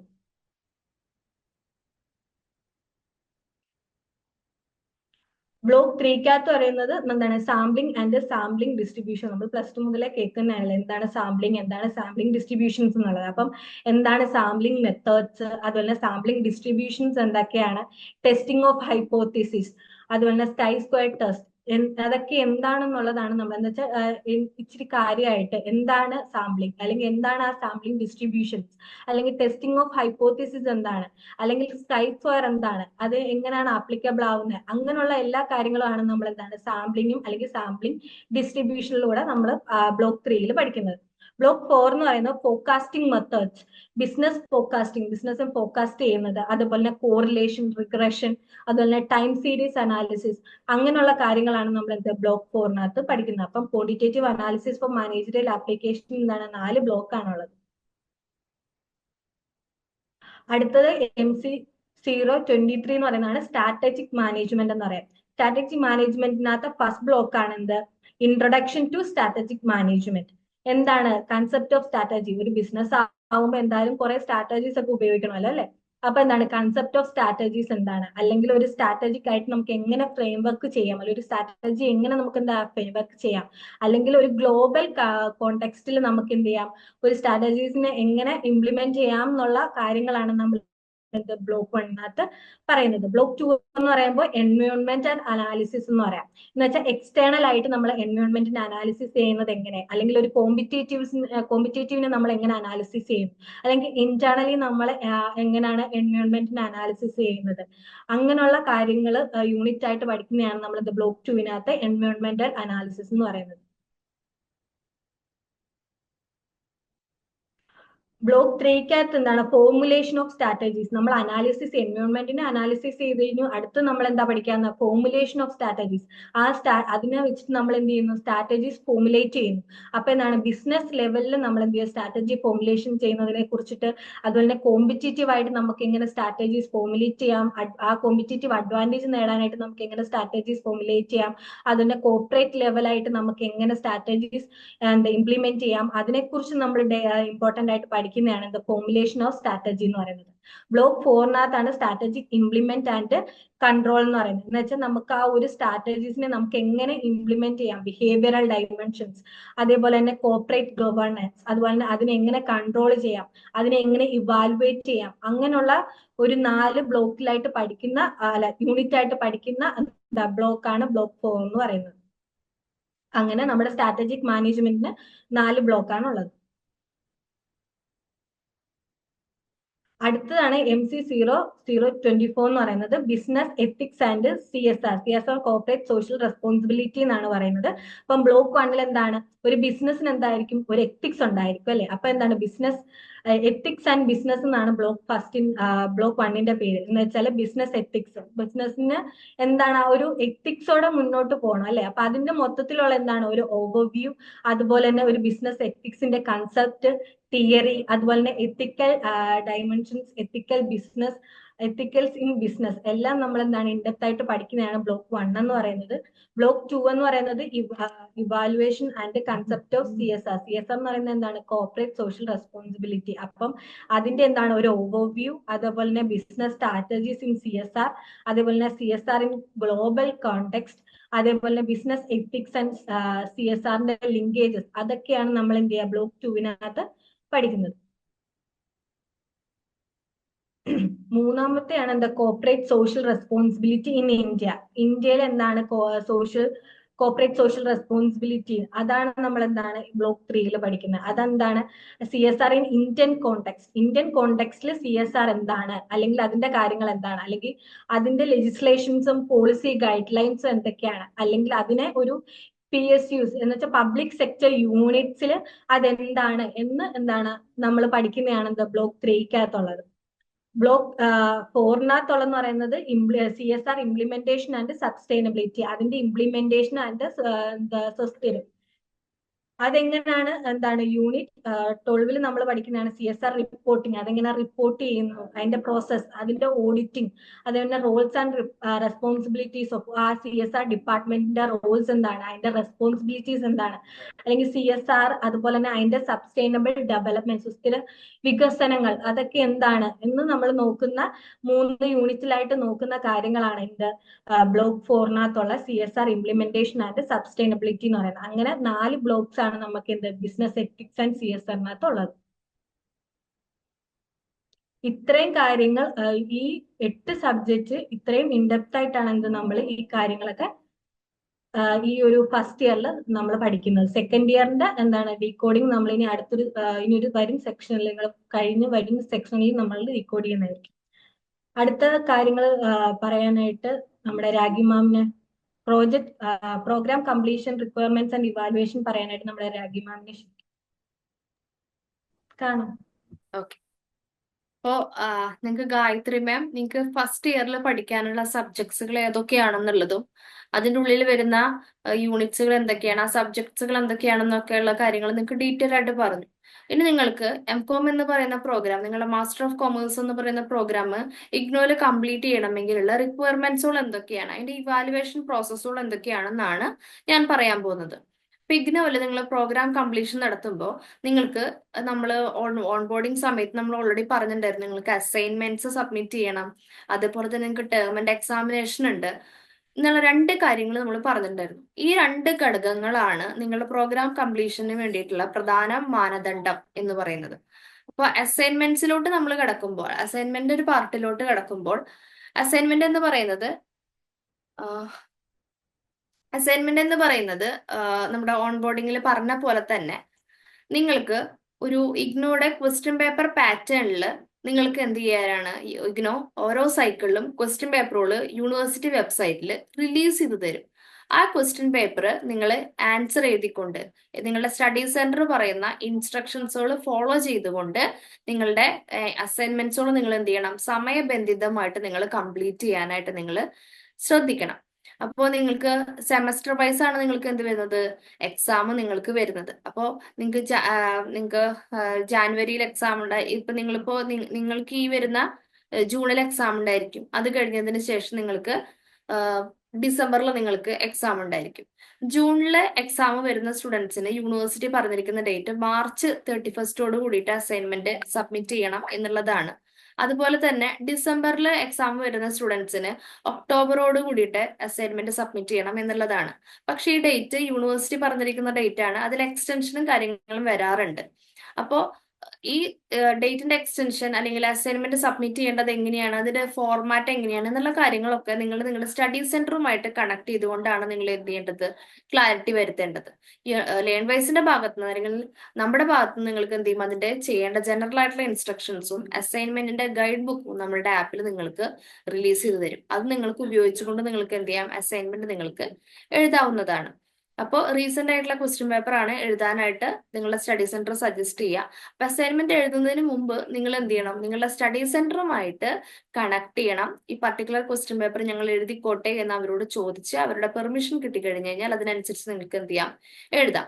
അസൈൻമെന്റ് നിങ്ങൾക്ക് ഡിസ്ക്രിപ്റ്റീവ് ക്വസ്റ്റ്യൻസോട് ഉണ്ടാകാറുണ്ട്, ഷോർട്ട് കാറ്റഗറി ക്വസ്റ്റ്യൻസോടും നിങ്ങൾക്ക് വരാറുണ്ട്. ഒരു 100 മാർക്കിനാണ് അസൈൻമെന്റിന്റെ ക്വസ്റ്റ്യൻ പേപ്പർ നിങ്ങൾക്ക് ഉണ്ടായിരിക്കുക. 100 മാർക്കിൽ നിങ്ങൾക്ക് എന്ത് ചെയ്യണം, ഒരു അസൈൻമെന്റിൽ 40% മാർക്ക് നിങ്ങൾ എന്ത് ചെയ്യണം, അറ്റൈൻ ചെയ്യണം. അസൈൻമെന്റിൽ നിങ്ങൾ എന്ത് ചെയ്യണം, 40% മാർക്ക് നിങ്ങൾക്ക് അസൈൻ ചെയ്യണം. ഈ അസൈൻമെന്റ് നിങ്ങൾ എഴുതി കഴിഞ്ഞു കഴിഞ്ഞാൽ നിങ്ങളുടെ സ്റ്റഡി സെന്ററിലാണ് നിങ്ങൾ എന്ത് ചെയ്യുക, കൊണ്ടുപോയി കൊടുക്കുക. അപ്പൊ കൊണ്ടുപോയി കൊടുത്തു കഴിഞ്ഞാൽ വൺസ് അത് അവരുടെ ഇവാലുവേഷൻ കഴിഞ്ഞു കഴിഞ്ഞാൽ നിങ്ങളുടെ അസൈൻമെന്റിനെ ട്യൂട്ടർ മാർക്ക്ഡ് അസൈൻമെന്റ്സ് എന്നാണ് പറയുക. ഓക്കെ. ഇനി അടുത്തതായിട്ട് ടേം ആൻഡ് എക്സാമിനേഷനെ കുറിച്ചാണ്. ടേം ആൻഡ് എക്സാമിനേഷൻ എന്ന് പറയുന്നത് നിങ്ങൾക്ക് ഫോർ എക്സാമ്പിൾ ഫസ്റ്റ് സെമിനോട് നിങ്ങൾക്ക് എടുക്കുകയാണെങ്കിൽ നിങ്ങൾക്ക് അവിടെ 4 സബ്ജക്ട്സ് ആണുള്ളത്. ഈ 4 സബ്ജക്ട്സും നിങ്ങൾക്ക് 100 മാർക്കിനാണ് എക്സാം ഉണ്ടായിരിക്കുക. അത് ഈ അസൈൻമെന്റ് അതേ ഒരു പാറ്റേൺ തന്നെയാണ് ടേം ആൻഡ് എക്സാമിനേഷന്റെ ക്വസ്റ്റ്യൻ പേപ്പർ ഉണ്ടായിരിക്കുക. 100 മാർക്കിന്റെ ക്വസ്റ്റ്യൻ പേപ്പർ ആണ് നിങ്ങൾക്ക് ഉണ്ടാവുക. ഓരോ ക്വസ്റ്റ്യനും 20 മാർക്കാണ്. അതിൽ ഒരു ഫോർ എക്സാമ്പിൾ മാനേജറൽ എക്കണോമിക്സിന്റെ ഒരു ക്വസ്റ്റ്യൻ പേപ്പർ എടുക്കുകയാണ്, അല്ലെങ്കിൽ ബിസിനസ് എൻവയോൺമെന്റ് ക്വസ്റ്റ്യൻ പേപ്പർ എടുക്കുകയാണെങ്കിൽ 20 മാർക്കിന്റെ 5 ക്വസ്റ്റ്യൻസ്, അങ്ങനെ ഒരു സ്ട്രക്ചറാണ് നിങ്ങൾക്ക് ഉണ്ടാവുക. എക്സ്ട്രാ ഒരു 9 ക്വസ്റ്റ്യൻസോ 7 ക്വസ്റ്റ്യൻസോ ഒക്കെ തരും. അതിലേതെങ്കിലും 5 ക്വസ്റ്റ്യൻസോളം നിങ്ങൾ ആൻസർ ചെയ്യാനായിട്ട് നിങ്ങൾ പ്രത്യേകം ശ്രദ്ധിക്കണം. അപ്പോൾ ഇവിടെയും നിങ്ങൾക്ക് എന്ത് വേണം, ഒരു റിട്ടൺ എക്സാമിൽ നിങ്ങൾക്ക് പാസ്സാവണമെങ്കിൽ നിങ്ങൾക്ക് മിനിമം 40% മാർക്ക് നിങ്ങൾ അറ്റൈൻ ചെയ്യണം. ടേം ആൻഡ് എക്സാമിനേഷനും ഇതുപോലെ സെമസ്റ്റർ വൈസ് ആണ് കണ്ടക്ട് ചെയ്യുക. ജൂൺ, ജാനുവരി ഈ സമയത്താണ് നിങ്ങളുടെ ടേം ആൻഡ് എക്സാമിനേഷൻ നിങ്ങൾക്ക് ഉണ്ടായിരിക്കുക. ടേം ആൻഡ് എക്സാമിനേഷന്റെ സമയമാകുമ്പോൾ ഏകദേശം ഒരു മാർച്ച് സമയമൊക്കെ ആകുമ്പോൾ അതിന്റെ എക്സാമിനേഷന്റെ ആപ്ലിക്കേഷൻ ഫോം വെബ്സൈറ്റിൽ അതായത് ആപ്ലിക്കേഷൻ വിൻഡോ ഓപ്പൺ ആവും. ആ സമയത്ത് വൺസ് ആപ്ലിക്കേഷൻ വിൻഡോ ഓപ്പൺ ആയി കഴിഞ്ഞു കഴിഞ്ഞാൽ അതേ സമയത്ത് തന്നെ നിങ്ങൾ നിങ്ങളുടെ എക്സാമിന് വേണ്ടിയിട്ട് നിങ്ങൾ രജിസ്റ്റർ ചെയ്യാനായിട്ട് ശ്രദ്ധിക്കണം. നിങ്ങളുടെ നിയറസ്റ്റ് ആയിട്ടുള്ള എക്സാം സ്റ്റഡി സെന്റർ ചൂസ് ചെയ്യാനും എക്സാം പേപ്പറുകൾ എഴുതാൻ നിങ്ങളുടെ ഫസ്റ്റ് സെമസ്റ്ററിലുള്ള അല്ലെങ്കിൽ ഓരോ സെമസ്റ്ററിലെയും എല്ലാ സബ്ജക്ട്സുകളും നിങ്ങൾ സബ്ജക്ട്സിനും വേണ്ടിയിട്ട് നിങ്ങൾ ആപ്ലിക്കേഷൻ സബ്മിറ്റ് ചെയ്യാൻ നിങ്ങൾ ശ്രദ്ധിക്കണം. അപ്പൊ നിങ്ങൾക്ക് നിങ്ങളുടെ അടുത്തുള്ള നിയറസ്റ്റ് സെന്റർ കിട്ടണം, എല്ലാ സബ്ജക്ട്സിനും നിങ്ങൾക്ക് സ്ലോട്ട് കിട്ടണമെങ്കിൽ വൺസ് ലിങ്ക് ഓപ്പൺ ആയി കഴിഞ്ഞാൽ അപ്പോൾ തന്നെ നിങ്ങൾ എന്ത് ചെയ്യുക, എക്സാമിനേഷന് വേണ്ടിയിട്ടുള്ള ആപ്ലിക്കേഷൻ നിങ്ങൾ സബ്മിറ്റ് ചെയ്യാനായിട്ട് ശ്രദ്ധിക്കണം. ഒരു പേപ്പറിന് നോർമലി ഇപ്പൊ ഇതുവരെയുള്ള ഒരു സിസ്റ്റം പ്രകാരം ഒരു പേപ്പറിന് 200 റുപ്പീസ് ആണ് എക്സാം അപ്ലൈ ചെയ്യാനായിട്ട് ഇഗ്നോ ചാർജ് ചെയ്യുന്നത്. പ്രത്യേകം ശ്രദ്ധിക്കേണ്ടത്, ഒരു പേപ്പറിൽ നിങ്ങൾക്ക് പാസ് ആവണമെങ്കിൽ മിനിമം 40% മാർക്ക് അല്ലെങ്കിൽ ഡി ഗ്രേഡ് മാർക്ക് നിങ്ങൾക്ക് എന്ത് ചെയ്യണം, നിങ്ങൾ അറ്റൈൻ ചെയ്യണം. ഇങ്ങനെയാണ് ഇതിന്റെ ഒരു ഗ്രേഡിംഗ് സിസ്റ്റം വരുന്നത്. അതായത് അസൈൻമെന്റിൽ നിങ്ങൾക്ക് മിനിമം 40% വേണം. ടേമിന്റെ എക്സാമിനേഷനും ഓരോന്നിലും ഇൻഡിവിജ്വൽ നിങ്ങൾ പാസ് ആവണം. അസൈൻമെന്റിൽ നിങ്ങൾക്ക് 40% മാർക്ക് വേണം, ടേമിന്റെ എക്സാമിനേഷനിൽ നിങ്ങൾക്ക് എന്ത് ചെയ്യണം, 40% മാർക്ക് വേണം. ഇനി ഫൈനൽ റിസൾട്ടിലോട്ട് പോകുമ്പോൾ നിങ്ങൾക്ക് അസൈൻമെന്റിൽ കിട്ടിയിരിക്കുന്ന മാർക്കിനെ 30%ലോട്ട് കൺവേർട്ട് ചെയ്യും. അസൈൻമെന്റിൽ നിങ്ങൾക്ക് എത്ര മാർക്കാണ് കിട്ടിയിരിക്കുന്നത് അതിനെ 30%ലോട്ട് കൺവേർട്ട് ചെയ്യും. റിട്ടൺ എക്സാമിൽ നിങ്ങൾക്ക് എത്ര മാർക്കാണ് കിട്ടിയിരിക്കുന്നത് അതിന് 70%ലോട്ട് കൺവേർട്ട് ചെയ്ത് അങ്ങനെയാണ് ഒരു സബ്ജക്റ്റിന്റെ മാർക്ക് ഓവറോൾ 100ൽ നിങ്ങൾക്ക് പറയാം. അങ്ങനെ ഒരു സബ്ജക്റ്റില് ഓവറോളും നിങ്ങൾക്ക് എന്ത് വേണം, 40% മാർക്ക് നിങ്ങൾ മിനിമം അറ്റൈൻ ചെയ്താലാണ് ഓവറോൾ ആ സബ്ജക്ട് നിങ്ങൾ പാസ്സാവുക. അപ്പോൾ ഇൻഡിവിജ്വലി നിങ്ങൾ എന്ത് ചെയ്യണം? പാസ്സാവണം. അതുപോലെ തന്നെ ഓവറോളും നിങ്ങൾ എന്ത് ചെയ്യണം? പാസ്സാവണം. അപ്പോൾ അസൈൻമെന്റിൽ 40%, റിട്ടേൺ എക്സാമിൽ 40%, ഓവറോളും ഒരു സബ്ജക്റ്റിൽ 40% ആയി കഴിഞ്ഞാലാണ് നിങ്ങൾ എന്താവുന്നത്? ആ സബ്ജക്റ്റിൽ പാസ്സാവുന്നത്. ഇനി നമ്മൾ നിങ്ങളുടെ ഓൺബോർഡിംഗ് സമയത്ത് ഞാൻ പറഞ്ഞിരുന്നു നിങ്ങൾക്കൊരു ടൈം ടേബിള് യൂണിവേഴ്സിറ്റി നമ്മുടെ സ്റ്റഡി സെന്ററിന്റെ ലേൺവൈസിന്റെ ഭാഗത്ത് നിന്ന് നിങ്ങൾക്ക് തരുന്നുണ്ട്. നിങ്ങൾ നാളെ മുതൽ നിങ്ങൾ എങ്ങനെ പഠിക്കണം, എങ്ങനെ പഠിച്ചു പോയാലാണ് നിങ്ങൾക്ക് സ്ട്രെസ് ഫ്രീ ആയിട്ട് നിങ്ങൾക്ക് പഠിക്കാനായിട്ട് സാധിക്കും. കാരണം ഇപ്പോൾ നിങ്ങളുടെ ഒരു മെയിൻ ഡ്യൂട്ടി എന്ന് പറയുന്നത് പഠിത്തം മാത്രമല്ല, ഒരുപാട് റെസ്പോൺസിബിലിറ്റീസിന്റെ ഇടയിൽ നിന്നുകൊണ്ടാണ് നിങ്ങൾ പഠിക്കാനായിട്ടുള്ള ഒരു സ്പേസ് നിങ്ങൾ കണ്ടെത്തുന്നത്. അതുകൊണ്ട് തന്നെ നിങ്ങൾക്ക് വേണ്ടിയിട്ട് ഒരു സമയം കണ്ടെത്തിക്കൊണ്ട് നിങ്ങൾക്ക് പഠിക്കണമെങ്കിൽ നിങ്ങൾക്ക് ഒരു ഗൈഡൻസ് ആവശ്യമാണ്. അപ്പൊ അതിന് വേണ്ടിയിട്ട് നമുക്ക് എന്താണ്? ഒരു ടൈം ടേബിൾ ആവശ്യമാണ്. അപ്പോൾ ഈ ടൈം ടേബിൾ പ്രകാരം മാക്സിമം നിങ്ങൾ പഠിച്ചു പോകാനായിട്ട് ശ്രദ്ധിക്കുക. അങ്ങനെയായിരിക്കുമ്പോൾ നിങ്ങൾക്ക് പഠിച്ചു പോകുന്നത് പ്രോപ്പറായിട്ട് ഓർഗനൈസ് ചെയ്യാനും നിങ്ങൾക്ക് അസൈൻമെന്റ് ആയിക്കോട്ടെ, റിവിഷൻ ആയിക്കോട്ടെ, നിങ്ങൾക്ക് പ്രോപ്പറായിട്ട് കണ്ടക്ട് ചെയ്യാനായിട്ടുള്ള ഒരു സമയം നിങ്ങൾക്ക് കിട്ടും. ഒരു പ്രഷറൈസ്ഡ് ആയിട്ടുള്ള സിറ്റുവേഷനിൽ നിന്ന് മാറിക്കൊണ്ട് റിലാക്സ്ഡ് ആയിക്കൊണ്ട് നിങ്ങൾക്ക് പഠിത്തം കൊണ്ടുപോകാനായിട്ട് സാധിക്കും. അല്ലെങ്കിൽ ഇതുപോലെയുള്ള ഒരുപാട് റെസ്പോൺസിബിലിറ്റീസിന്റെ ഇടയിൽ നിന്നുകൊണ്ട് പഠിത്തം മുമ്പോട്ട് പോകുമ്പോൾ നിങ്ങൾ ആകെ കൺജസ്റ്റഡ് ആയിട്ട് ഫീൽ ചെയ്യാം. നിങ്ങൾക്ക് തന്നെ അതൊരു പ്രഷറായിട്ട് ഫീൽ ചെയ്യാം. മേ ബി നിങ്ങൾക്ക് അത് പ്രോഗ്രാം ക്വിറ്റ് ചെയ്താലോ എന്നുള്ളൊരു തോട്ടിലോട്ടൊക്കെ പോകും. അപ്പൊ അങ്ങനെ ഇല്ലാതിരിക്കാൻ വേണ്ടി തുടക്കത്തില് നിങ്ങളൊന്ന് ചിട്ടയായിട്ടുള്ള രീതിയിൽ തന്നെ നിങ്ങളാൽ പറ്റുന്ന രീതിയിൽ, ഇപ്പൊ ഇതിനൊരു ടൈം ടേബിൾ നിങ്ങൾക്ക് നമ്മൾ തരുന്നുണ്ടെങ്കിലും അത് ചിലപ്പോൾ എല്ലാ ദിവസങ്ങളും അതുപോലെ നിങ്ങൾക്ക് പറ്റണമെന്നില്ല. പക്ഷെ അതിനോട് അടുക്കുന്ന രീതിയിൽ നിങ്ങൾ എന്ത് ചെയ്യുക? പഠിച്ചു പോകാനായിട്ട് നിങ്ങൾ ശ്രദ്ധിക്കുക. അപ്പൊ ഞാൻ ടൈം ടേബിൾ ഷെയർ ചെയ്യാം കേട്ടോ. അപ്പൊ ഇതാണ് നിങ്ങളുടെ ഫസ്റ്റ് സെമസ്റ്ററിന്റെ ടൈം ടേബിൾ. അപ്പൊ ഇതിൽ നോക്കിക്കഴിഞ്ഞാൽ കാണും നിങ്ങൾക്ക് ഫെബ്രുവരി 3 മുതലാണ് നിങ്ങൾക്ക് എന്ത് ചെയ്യുന്നത്? കോഴ്സ് വർക്ക് സ്റ്റാർട്ട് ചെയ്യുന്നത്. ആദ്യമായിട്ട് നിങ്ങൾക്ക് സ്റ്റാർട്ട് ചെയ്യുന്ന സബ്ജക്ട്സ് മാനേജറിയൽ എക്കണോമിക്സ് ആണ്. അപ്പോൾ ഒരു ദിവസം നിങ്ങൾ എന്ത് ചെയ്യണം? 2 യൂണിറ്റ് കംപ്ലീറ്റ് ചെയ്യുന്ന രീതിയിൽ വേണം നിങ്ങൾ പഠിച്ചു പോകാൻ. അപ്പൊ നിങ്ങൾക്ക് ടെൻഷൻ ആവും, 2 യൂണിറ്റ് ഞങ്ങൾക്ക് പഠിക്കാൻ പറ്റുമോ എന്നൊക്കെ ഉള്ളത്. നിങ്ങൾക്ക് കിട്ടുന്ന സമയം അനുസരിച്ച് നിങ്ങൾ എന്ത് ചെയ്യുക? പ്ലാൻ ചെയ്ത് പഠിച്ചു പോകാനായിട്ട് ശ്രദ്ധിക്കണം. അപ്പോൾ Monday, Tuesday, Wednesday, Thursday, Friday, Saturday വരെയാണ് ഒരാഴ്ചയിലെ ടൈം ടേബിൾ ഇടുന്നത്. അവിടെ നമ്മൾ ഫ്രീ ആണ്. അപ്പൊ നിങ്ങൾക്ക് ഇവിടെ നിങ്ങൾ ഫ്രീ ആണ്. അപ്പൊ ഇതിലെവിടെയെങ്കിലും നിങ്ങൾക്ക് ഏതെങ്കിലും ഭാഗങ്ങൾ പഠിച്ചു പോയിട്ടില്ലെങ്കിൽ അല്ലെങ്കിൽ ഒപ്പം എത്താനായിട്ടില്ലെങ്കിൽ സൺഡേയിലെ ടൈമും കൂടി നിങ്ങൾക്ക് എന്ത് ചെയ്യാം? എടുക്കാം. അതുപോലെ തന്നെ നിങ്ങൾക്ക് ഫ്രീ ആവും. ഇതിലിപ്പോ ഒരു ടൈം പറഞ്ഞിട്ടുണ്ട്. ഫസ്റ്റ് ലെസൺ പഠിക്കേണ്ടത് 10 മണിക്കാണ്, സെക്കൻഡ് ലെസൺ 7:30ക്കാണ്. അപ്പൊ നിങ്ങൾക്ക് ചിലപ്പോൾ അതാവില്ല, കാരണം നിങ്ങൾ ഓൾറെഡി ജോലിക്ക് പോകുന്ന ആൾക്കാരൊക്കെ ആയിരിക്കും. അപ്പൊ നിങ്ങൾക്ക് എന്ത് ചെയ്യാം? നിങ്ങൾ എപ്പോഴാണോ ഫ്രീ ആവുന്നത് അതിനനുസരിച്ച് പ്ലാൻ ചെയ്ത് നിങ്ങൾ പഠിക്കാനായിട്ട് നിങ്ങൾ ശ്രദ്ധിക്കുക. പിന്നെ ഇവിടെ താഴോട്ട് വരുമ്പോൾ നിങ്ങൾക്ക് കാണാം, നിങ്ങൾ മൺഡേ നിങ്ങൾ മാനേജറിയൽ എക്കണോമിക്സിന്റെ ഫസ്റ്റ് ലെസൺ നിങ്ങൾ സ്റ്റാർട്ട് ചെയ്ത് കഴിഞ്ഞാൽ മാനേജറിയൽ എക്കണോമിക്സിന്റെ ഫസ്റ്റ് ബ്ലോക്ക് ഫ്രൈഡേയോട് കൂടിയിട്ട് നിങ്ങൾ കംപ്ലീറ്റ് ചെയ്യണം. അത് കഴിഞ്ഞതിന് ശേഷം നിങ്ങൾക്ക് ഇവിടെ കാണാം റിവിഷൻ സെഷൻ എന്ന്. അപ്പോൾ നമ്മുടെ ഭാഗത്തു നിന്ന്, ലേൺവൈസിന്റെ ഭാഗത്തു നിന്ന് നിങ്ങൾക്ക് ഈ നിങ്ങൾ പഠിച്ചു പോയിട്ടുള്ള കാര്യങ്ങൾ റിവൈസ് ചെയ്ത് തരാൻ വേണ്ടിയിട്ട് നമ്മൾ എന്ത് ചെയ്യുന്നുണ്ട്? റിവിഷൻ ക്ലാസ്സസുകൾ നിങ്ങൾക്ക് തരുന്നുണ്ട്.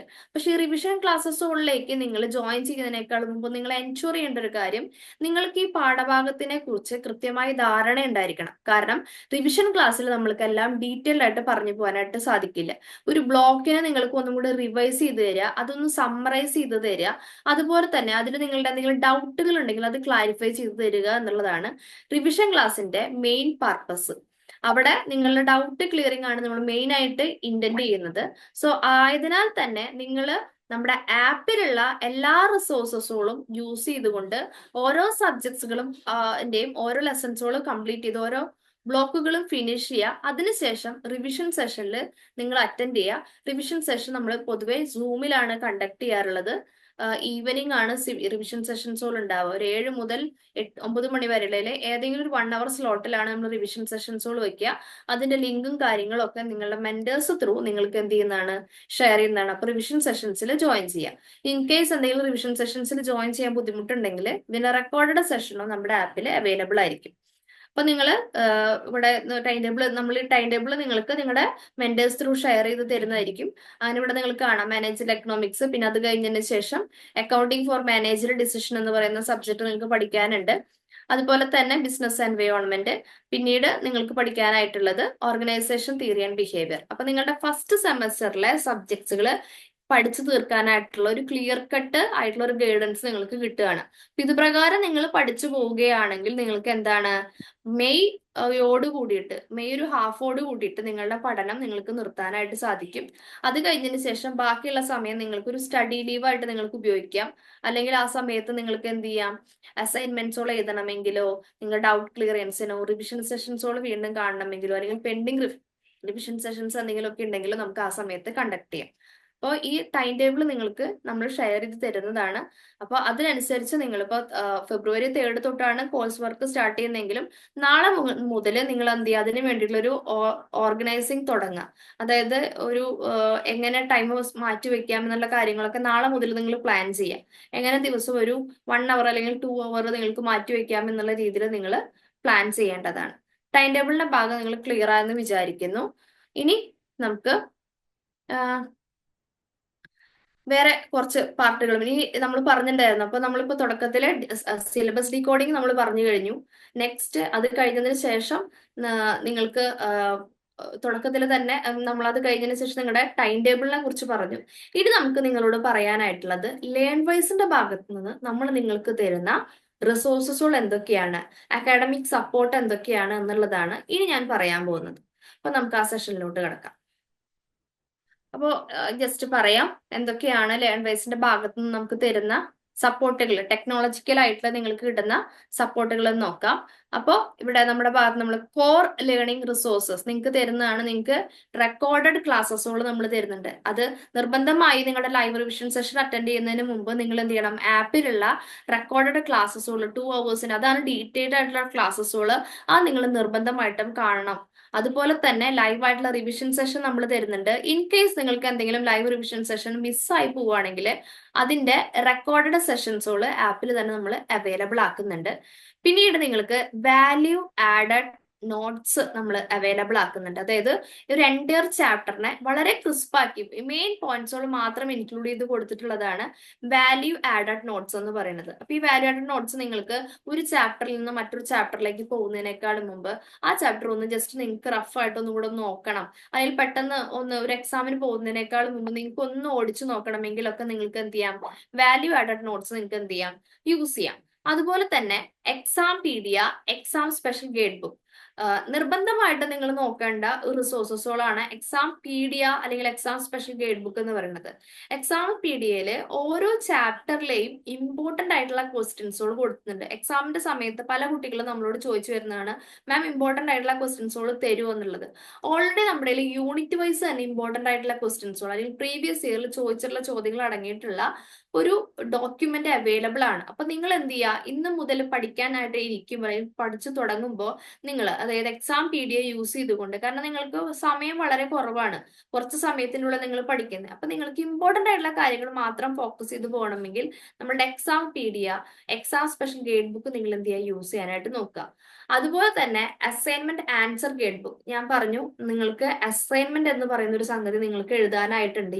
സ്റ്റഡി സെന്ററിൽ നിങ്ങൾക്ക് സബ്മിറ്റ് ചെയ്യണം. ഈ അസൈൻമെന്റ് എഴുതാനായിട്ട് നമ്മളുടെ ഭാഗത്ത് നിന്ന് നിങ്ങൾക്ക് എന്താണ് അസൈൻമെന്റിന്റെ ഒരു ഗൈഡ് ബുക്ക് നിങ്ങൾക്ക് റിലീസ് ചെയ്യുന്നുണ്ട്.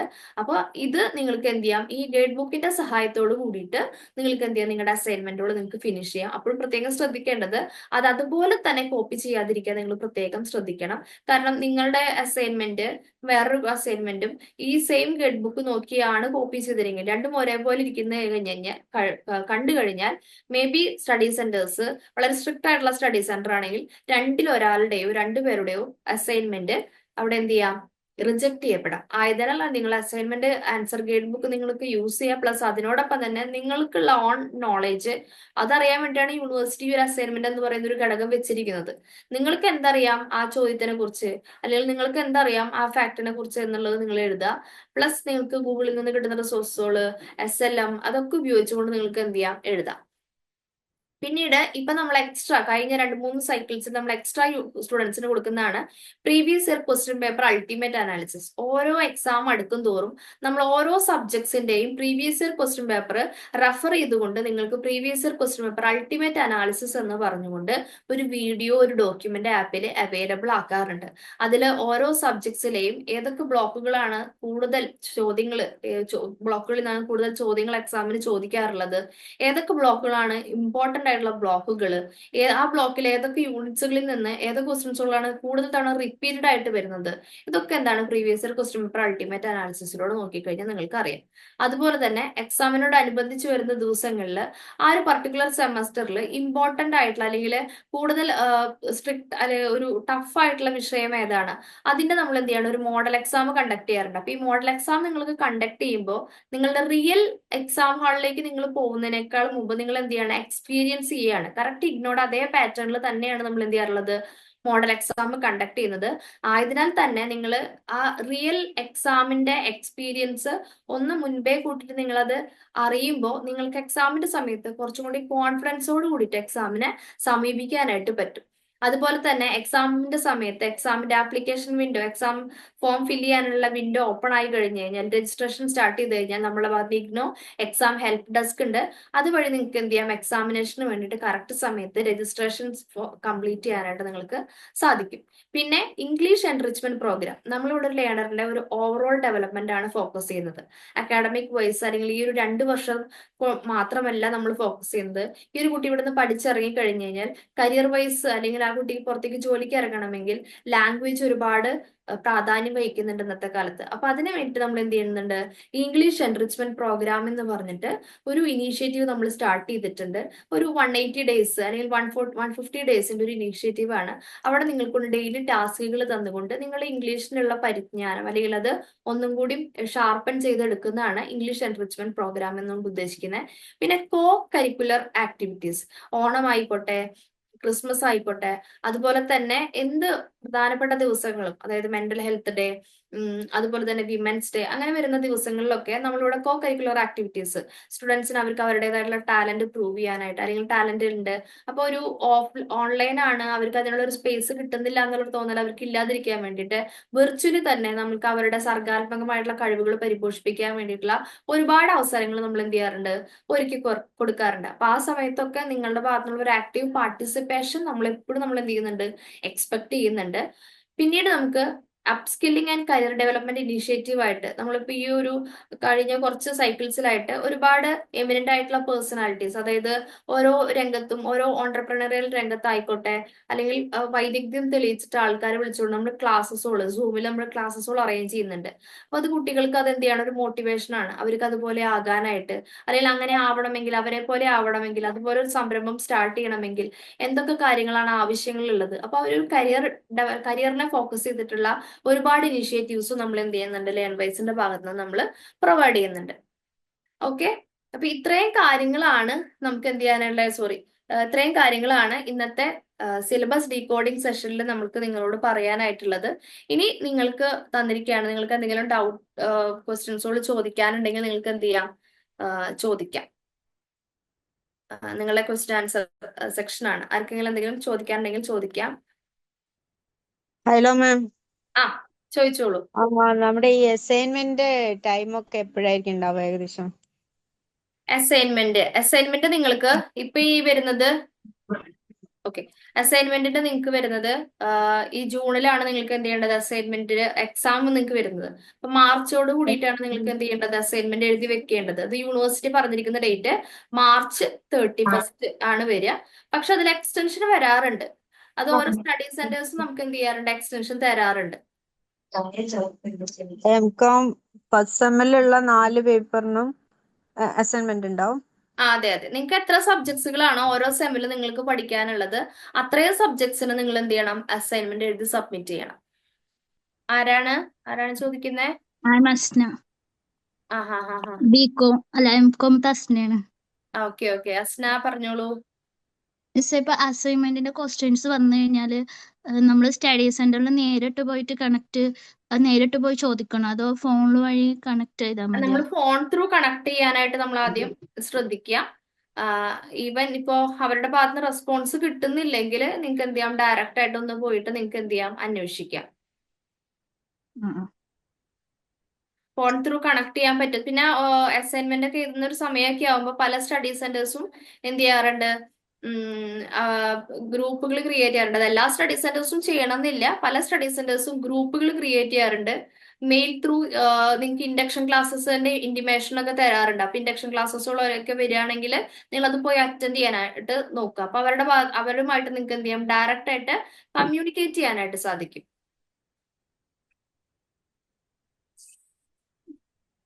ഹലോ മാം, ആ ഷഹലയാണേ. പറയൂ ഷഹല. മാം, അസൈൻമെന്റിന്റെ ക്വസ്റ്റ്യൻ നമ്മൾ സ്റ്റഡി സെന്ററിൽ പോയിട്ട് അത് ചോദിക്കണോ? ഇല്ല അസൈൻമെന്റ് ക്വസ്റ്റ്യൻ പേപ്പർ യൂണിവേഴ്സിറ്റിയുടെ വെബ്സൈറ്റിൽ അപ്ലോഡ് ചെയ്യും. അപ്പൊ സ്റ്റഡി സെന്ററിൽ പോയി എന്താ ഇപ്പം അല്ല സ്റ്റഡി സെന്ററിൽ പോയി ചോദിക്കണം എന്ന് ഞാൻ പറഞ്ഞിട്ടുള്ളത് എന്തെങ്കിലും സ്പെഷ്യൽ ആയിട്ടുള്ള ഇൻസ്ട്രക്ഷൻസുകളോ കാര്യങ്ങളോ കാരണം ഈ അസൈൻമെന്റ് ഓരോ സ്റ്റഡി സെന്ററിന്റെയും കൺട്രോളിലാണ്, അല്ലെങ്കിൽ അതിന്റെ വാല്യുവേഷനും കാര്യങ്ങളും തീരുമാനിക്കുന്നത് സ്റ്റഡി സെന്റർ ആണ്. അപ്പൊ ഓരോ സ്റ്റഡി സെന്ററും അവർക്ക് അവരുടേതായിട്ടുള്ള സ്പെഷ്യൽ ആയിട്ടുള്ള ഇൻസ്ട്രക്ഷൻസോ കാര്യങ്ങളോ ഉണ്ടായിരിക്കാം. അപ്പൊ ജനറൽ ആയിട്ടുള്ള കാര്യങ്ങളും ഒക്കെ നമ്മൾ എന്ത് ചെയ്തു തരും, പറഞ്ഞു തരും. സ്പെഷ്യൽ ആയിട്ട് എന്തെങ്കിലും ഉണ്ടെങ്കിൽ അതിൽ അസൈൻമെന്റ് എഴുതുന്നതിനേക്കാളും മുമ്പ് ആസ് എ ലേണർ, ആ ഒരു സ്റ്റഡി സെന്ററിന്റെ ഒരു ലേണർ എന്ന രീതിക്ക് അവരുമായിട്ട് കണക്ട് ചെയ്യണം. നിങ്ങൾ ഒന്ന് കണക്ട് ചെയ്തുകൊണ്ട് എഴുതി തുടങ്ങാമോ, ഈ ക്വസ്റ്റ്യൻ പേപ്പർ എഴുതിക്കോട്ടെ, അല്ലെങ്കിൽ ഇത് തന്നെയല്ലേ ഞങ്ങൾക്ക് ആപ്ലിക്കബിൾ ആയിട്ടുള്ള ക്വസ്റ്റ്യൻ പേപ്പർ, സ്പെഷ്യൽ ആയിട്ട് എന്തെങ്കിലും ഇൻസ്ട്രക്ഷൻസ് ഉണ്ടോ എന്നുള്ളത് അവരോട് നിങ്ങൾ ചോദിക്കണം. ക്വസ്റ്റ്യൻ പേപ്പറും കാര്യങ്ങളും നമ്മുടെ ഭാഗത്ത് നമ്മൾ തരും. അതായത് റീസെന്റ് ആയിട്ട് വരുന്നത് നമ്മൾ എന്ത് ചെയ്ത് തരും. അവരോട് കൂടി ചോദിക്കുക, ഇത് തന്നെ എഴുതാൻ ഞങ്ങളുടെ ബാച്ചിന് ഇത് എഴുതിക്കൂടെ. കാരണം എ എന്ന് പറയുന്ന സ്റ്റഡി സെന്റർ പറയുന്നതായിരിക്കില്ല ബി എന്ന് പറയുന്ന സ്റ്റഡി സെന്റർ. അവിടുത്തെ ലാസ്റ്റ് ഡേറ്റ് ഓഫ് സബ്മിഷൻ ആയിരിക്കില്ല ബി എന്ന് പറയുന്ന സ്റ്റഡി സെന്ററിൽ ലാസ്റ്റ് ഡേറ്റ് ഓഫ് സബ്മിഷൻ. ഇവിടെ ചിലപ്പോൾ ഒരു സ്റ്റഡി സെന്ററിൽ പറയാണ് നിങ്ങൾ സ്കെച്ചസ് ഉപയോഗിച്ച് ബോർഡർ വരച്ചോളൂ എന്ന് പറഞ്ഞു കഴിഞ്ഞാൽ അതെല്ലാ സ്റ്റഡി സെന്ററിലും ആപ്ലിക്കബിൾ ആവണമെന്നില്ല. അപ്പോ ഇന്ന സ്റ്റഡി സെന്ററിൽ പറഞ്ഞു ഇത് വെച്ചിട്ട് ചെയ്തോളൂ, ബോർഡർ വരച്ചോളൂ, സ്കെച്ച് യൂസ് ചെയ്തോളൂ എന്ന് പറഞ്ഞിട്ട് അവര് പറഞ്ഞു കേട്ട് നിങ്ങൾ ചെയ്യരുത്. നിങ്ങളുടെ സ്റ്റഡി സെന്റർ ഏതാണോ അവരോട് വിളിച്ചു ചോദിക്കുക, സ്കെച്ച് യൂസ് ചെയ്യാൻ പറ്റുമോ എന്നുള്ള കാര്യങ്ങളൊക്കെ, ഹൈലൈറ്റർ യൂസ് ചെയ്യാൻ പറ്റുമോ എന്നുള്ളതൊക്കെ ചോദിച്ചിട്ട് വേണം നിങ്ങൾ എന്ത് ചെയ്യാൻ, യൂസ് ചെയ്യാൻ. അല്ല മാം, ഇഗ്നോന്റെ ഇൻസ്ട്രക്ഷൻ എന്ന് പറയുന്നത് എല്ലാ സ്റ്റഡി സെന്ററും ഒരുപോലെ തന്നെയല്ലേ? അല്ല അത് ഓരോ സ്റ്റഡി സെന്ററും ഡിഫറെന്റ് ആണ്. ഇഗ്നോ പ്രത്യേകിച്ച് ഇൻസ്ട്രക്ഷൻസോ കാര്യങ്ങളോ ഒന്നും ഇങ്ങനെ അസൈൻമെന്റിന് വേണ്ടിയിട്ട് ഇങ്ങനെ ചെയ്യണം എന്ന് പറഞ്ഞില്ല. അത് ഓരോ സ്റ്റഡി സെന്ററിനും തീരുമാനിക്കാം എങ്ങനെ വേണം എന്നുള്ളത്. ചില സ്റ്റഡി സെന്റേഴ്സ് പറയും 2 സൈഡും എഴുതിക്കോളൂ A4 ഷീറ്റിന്റെ എന്ന് പറയും. ചില സ്റ്റഡി സെന്റേഴ്സ് 1 സൈഡ് മാത്രമേ പറയുള്ളൂ. അപ്പൊ അങ്ങനെയൊക്കെ കുറച്ച് കാര്യങ്ങളുണ്ട്. അപ്പൊ അങ്ങനെയുള്ള പർട്ടിക്കുലർ ആയിട്ടുള്ള കാര്യങ്ങൾ നിങ്ങൾ എന്ത് ചെയ്യുക, നിങ്ങളുടെ സ്റ്റഡി സെന്റർ ആയിട്ട് ചോദിച്ചുകൊണ്ട് മാത്രം നിങ്ങൾ പ്രൊസീഡ് ചെയ്യുക. നമ്മളിപ്പോ എപ്പോഴാണോ അഡ്മിഷൻ എടുത്തത് ആ ഇയറിലെ ക്വസ്റ്റ്യൻ പേപ്പർ അല്ലേ നമ്മൾ അസൈൻമെന്റ് എഴുതാൻ വേണ്ടി യൂസ് എപ്പോഴാണോ ചെയ്യുന്നത്? അസൈൻമെന്റ് എടുത്തതല്ല, നിങ്ങൾ എപ്പോഴാണോ എക്സാം എഴുതാൻ പോകുന്നത് അപ്പോൾ ഉള്ള റീസെന്റ് ആയിട്ടുള്ള ക്വസ്റ്റ്യൻ പേപ്പർ അതാണോ നിങ്ങൾ എഴുതി വെക്കേണ്ടത്. അതാണ് നോർമലി എഴുതി വെക്കേണ്ടത്. എപ്പോഴാണോ നിങ്ങൾ എക്സാം എഴുതാൻ പോകുന്നത് അപ്പോഴുള്ള റീസെന്റ് ആയിട്ടുള്ള ക്വസ്റ്റ്യൻ പേപ്പർ ഏതാണോ അതാണ് എഴുതി വെക്കേണ്ടത്. ഇനി നിങ്ങൾക്ക് എന്ത് ചെയ്യാം, ഇനി അതിലൊരു ക്ലാരിറ്റി കുറവുണ്ടെങ്കിൽ നിങ്ങളുടെ സ്റ്റഡി സെന്ററിന് ഇഷ്യൂ ഇല്ല, ഏത് ക്വസ്റ്റ്യൻ പേപ്പർ എഴുതി വെച്ചാലും ഇഷ്യൂ ഇല്ലെങ്കിൽ നിങ്ങൾ സ്റ്റഡി സെന്റർ അടുത്തൊന്ന് ചോദിക്കുക, ഇത് തന്നെ പറ്റുമോ അല്ലെങ്കിൽ ഇത് തന്നെ വേണോ എന്നുള്ളത്. അതാണ് ഞാൻ ചോദിച്ചത്, ഒരു ക്വസ്റ്റ്യൻ പേപ്പർ വരുമ്പോൾ ഇത് തന്നെ എഴുതണോ അല്ലെങ്കിൽ ഇത് തന്നെ എഴുതാൻ പാടുള്ളൂ എന്നുള്ള കാര്യങ്ങളൊക്കെ അവരോട് ചോദിക്കുക എന്നുള്ളത്. ഓക്കെ, അപ്പൊ ഓൾറെഡി ഇപ്പം മാം ഞാൻ ഓൾറെഡി അസൈൻമെന്റ് സബ്മിറ്റ് ചെയ്തതാണ്. അപ്പം ഇനി വരുന്ന ഇതില് ഞാൻ സ്റ്റഡി സെന്ററുമായിട്ട് ചോദിക്കേണ്ട ആവശ്യമുണ്ടോ? ഇപ്പൊ ഓൾറെഡി അസൈൻമെന്റ് സബ്മിറ്റ് ചെയ്ത് അതിന്റെ മാർക്ക് വന്നിട്ടുള്ളതല്ലേ, അപ്പൊ പിന്നെ രണ്ടാമത് എഴുതി വെക്കേണ്ട ആവശ്യമില്ല. പക്ഷെ എന്നാലും ജസ്റ്റ് ഫോർ എന്താ പറയാ, ഒരു കൺഫർമേഷന് വേണ്ടിട്ട് സ്റ്റഡി സെന്റർ അടുത്തൊന്ന് വിളിച്ചൊന്ന് ചോദിക്കുക, ഞാൻ ഓൾറെഡി അസൈൻമെന്റ് സബ്മിറ്റഡ് ആണ്, അതിന്റെ മാർക്ക് വന്നതാണ്, ഞാൻ രണ്ടാമതൊന്നും സബ്മിറ്റ് ചെയ്യണ്ടല്ലോ. കാരണം ഞാൻ പറഞ്ഞില്ലേ, ഇതിന്റെ അസൈൻമെന്റിന്റെ പൂർണ്ണമായിട്ടുള്ള അധികാരം സ്റ്റഡി സെന്ററിനാണ്. അതുകൊണ്ട് തന്നെ നമ്മളൊന്ന് ചോദിച്ചു വെക്കുക. അവര് നോ എന്ന് പറയൊന്നുമില്ല, എന്നാലും നമ്മളൊന്ന് ചോദിക്കുക, ഞാൻ ഓൾറെഡി സബ്മിറ്റഡ് ആണ്, മാർക്ക് വന്നതാണ്, ഇനി ഞാൻ രണ്ടാമത് എഴുതണ്ട, ഞാൻ എക്സാം എഴുതാൻ പോകുന്നത് ഇപ്പോഴാണ്, ഇനി ഞാൻ രണ്ടാമത് എഴുതണ്ടല്ലോ എന്നുള്ള ചോദിക്കുക. ഹലോ, സെബിനാണ്. പറയൂ സെബിൻ. ഈ ജൂണിൽ നടക്കുന്ന എക്സാമിന്റെ അതല്ലേ ടി എന്ന് പറയുന്നത്? അതെ അതുപോലെ അതെ വേറെയാണോ? അതെ അതെ സെയിം അല്ലേ? ടേം ആൻഡ് എക്സാമിനേഷൻ, TE എന്ന് പറഞ്ഞു കഴിഞ്ഞാൽ ടേം ആൻഡ് എക്സാമിനേഷൻ. അതിന്റെ ഡേയ്സ് എങ്ങനെയായിരിക്കും? ജൂണിലായിരിക്കും എക്സാം ഉണ്ടായിരിക്കും. ഡേറ്റിന്റെ കാര്യങ്ങൾ നമുക്ക് പറയാൻ പറ്റില്ല, ഡേറ്റ് എപ്പോഴും അത് മാറി വരും. അല്ല നോർമലി എങ്ങനെയാ, വീക്ക് ഡേയ്സ് അടുപ്പിച്ച് അങ്ങനെയാണോ?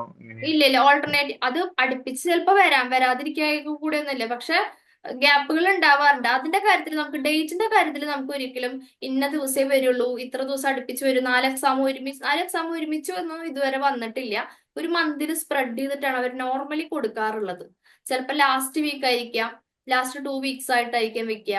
അപ്പൊ അതിന് ജൂണിലാണ് എക്സാം വരിക, ഇന്ന ദിവസം വരും എന്നുള്ള, അല്ലെങ്കിൽ ഇടയിൽ ഗ്യാപ്പ് ഉണ്ടാവുമോ ഉണ്ടാവില്ല, അതിന്റെ കാര്യത്തിൽ നമുക്ക് നോർമലി പറയാൻ പറ്റില്ല. എങ്ങനെയാവും എന്നുള്ളത് നമുക്ക് പറയാൻ പറ്റില്ല. അത് ടൈം ടേബിൾ വന്നു കഴിഞ്ഞാൽ മാത്രമേ നമുക്ക് ഉറപ്പിക്കാനായിട്ട് ആവുള്ളൂ.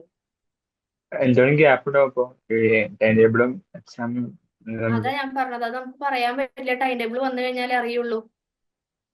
അതല്ല ടൈം ടേബിള് എക്സാമിന് എത്ര ദിവസം മുമ്പ് വരും അങ്ങനെ ഇല്ലേ? അതായത് എക്സാമിന് നിങ്ങൾക്ക് ഒരു 2 or 3 വീക്സ് മുമ്പാണ് ടൈം ടേബിൾ, നിങ്ങൾക്ക് കൺഫേം ആയിട്ടുള്ള ടൈം ടേബിൾ നിങ്ങൾക്ക് എന്ത് ചെയ്യാ വരിക. അത് കഴിഞ്ഞാൽ ഓക്കെ നിങ്ങൾക്ക് നിങ്ങളുടെ ഹോൾ ടിക്കറ്റ് കാര്യങ്ങളൊക്കെ നിങ്ങൾക്ക് വൺസ് ഹോൾ ടിക്കറ്റ് റിലീസ് ആയി കഴിഞ്ഞാൽ അതിൽ എന്തുണ്ടായിരിക്കും, കൺഫേംഡ് ആയിട്ടുള്ള ടൈം ടേബിൾ ഉണ്ടായിരിക്കും. അപ്പൊ അതൊരു 2 ഓക്കെ വീക്സ് മുമ്പൊക്കെ ആയിട്ട് നിങ്ങൾക്ക് എന്ത് ചെയ്യാൻ അറിയാൻ പറ്റും.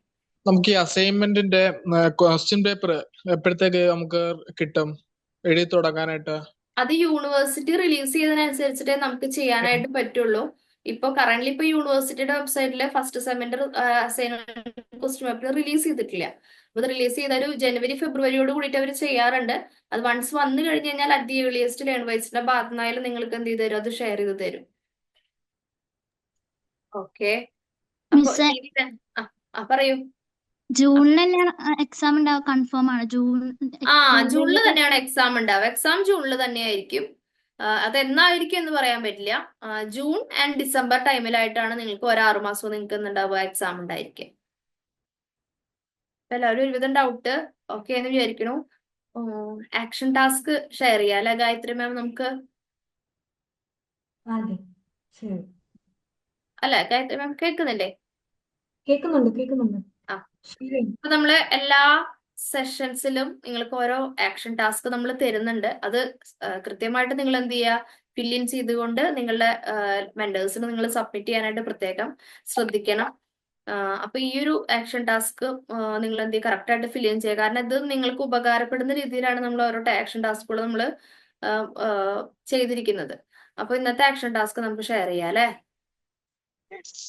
മാം നമ്മള് ഇപ്പൊ എക്സാമിന്റെ സമയമാകുമ്പം രജിസ്റ്റർ ചെയ്യണ്ടേ രണ്ടാമതും?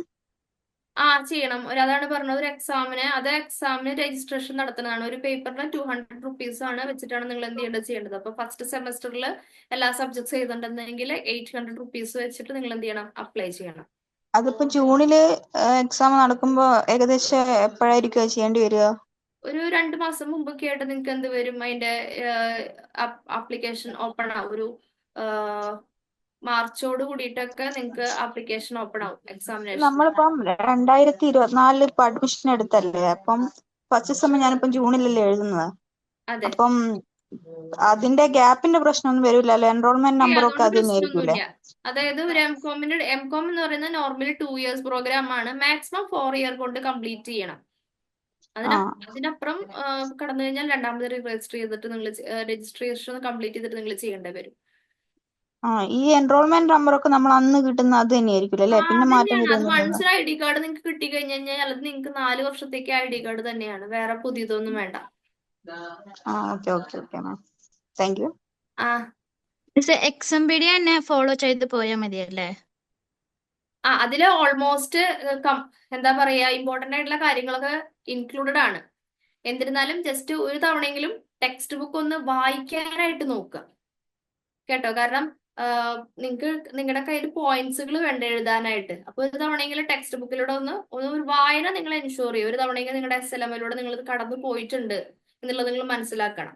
അതുപോലെ തന്നെ എക്സാം പീഡിയം നിങ്ങൾക്ക് എന്ത് ചെയ്യാം, നല്ല രീതിയിൽ നിങ്ങൾ യൂസ് ചെയ്യാനായിട്ട് ശ്രമിക്കുക. അതിലിപ്പോൾ ഇമ്പോർട്ടന്റ് ആയിട്ടുള്ള ഒരു ക്വസ്റ്റ്യൻ കൊടുത്തിട്ടുണ്ടെങ്കിൽ അതുമായിട്ട് റിലേറ്റ് ചെയ്തിട്ട് ടെക്സ്റ്റ് ബുക്കിൽ വരുന്ന ഭാഗങ്ങൾ ഏതൊക്കെയാണെങ്കിൽ ആ ഭാഗങ്ങളൊക്കെ നിങ്ങൾ നല്ലപോലെ തറവായിട്ട് വായിക്കാനായിട്ട് നോക്കുക. അതിനോടൊപ്പം തന്നെ ഓരോ ബ്ലോക്കുകൾ കഴിയുമ്പോഴും അല്ലെങ്കിൽ ഓരോ ബ്ലോക്കുകൾ പഠിക്കാനായിട്ട് ഇരിക്കുമ്പോഴും പ്രീവിയസ് ഇയർ ക്വസ്റ്റ്യൻ പേപ്പറിന്റെ അൾട്ടിമേറ്റ് അനാലിസിസ് ആപ്പിൽ നോക്കുക. ആ ബ്ലോക്കിലെ ഏറ്റവും ഇമ്പോർട്ടന്റ് ആയിട്ടുള്ള ചോദ്യങ്ങൾ ഏതൊക്കെയാണ്, ആ ബ്ലോക്ക് ഇമ്പോർട്ടന്റ് ആയിട്ടുള്ള യൂണിറ്റ്സുകൾ ഏതൊക്കെയാണെന്ന് നോക്കുക. അപ്പോൾ ഇന്നത്തെ ആക്ഷൻ ടാസ്ക് ഇത്രയാണ്. നിങ്ങൾക്ക് എന്താണ്, എംകോമിന് നിങ്ങൾക്ക് ഫസ്റ്റ് ഇയറിൽ നിങ്ങൾക്ക് എന്തുണ്ട്, 8 സബ്ജക്ട്സ് ഉണ്ട്. അപ്പോൾ ആ ഇയർ 1ലെ 8 സബ്ജക്ട്സ് നിങ്ങൾക്ക് പഠിക്കാനായിട്ട് നിങ്ങൾ എന്ത് ചെയ്യണം, നിങ്ങൾ അതിന് വേണ്ടിയിട്ട് അതൊരു പ്രൊഡക്ട്സ് ആണ് നിങ്ങൾക്ക് കരുതുക. നിങ്ങളുടെ കയ്യിലുള്ള ഒരു പ്രൊഡക്ട്സ് ആണ്. അപ്പൊ ഒരു പ്രൊഡക്റ്റ് ആയിട്ട് കാണാം ആ 8 സബ്ജക്ട്.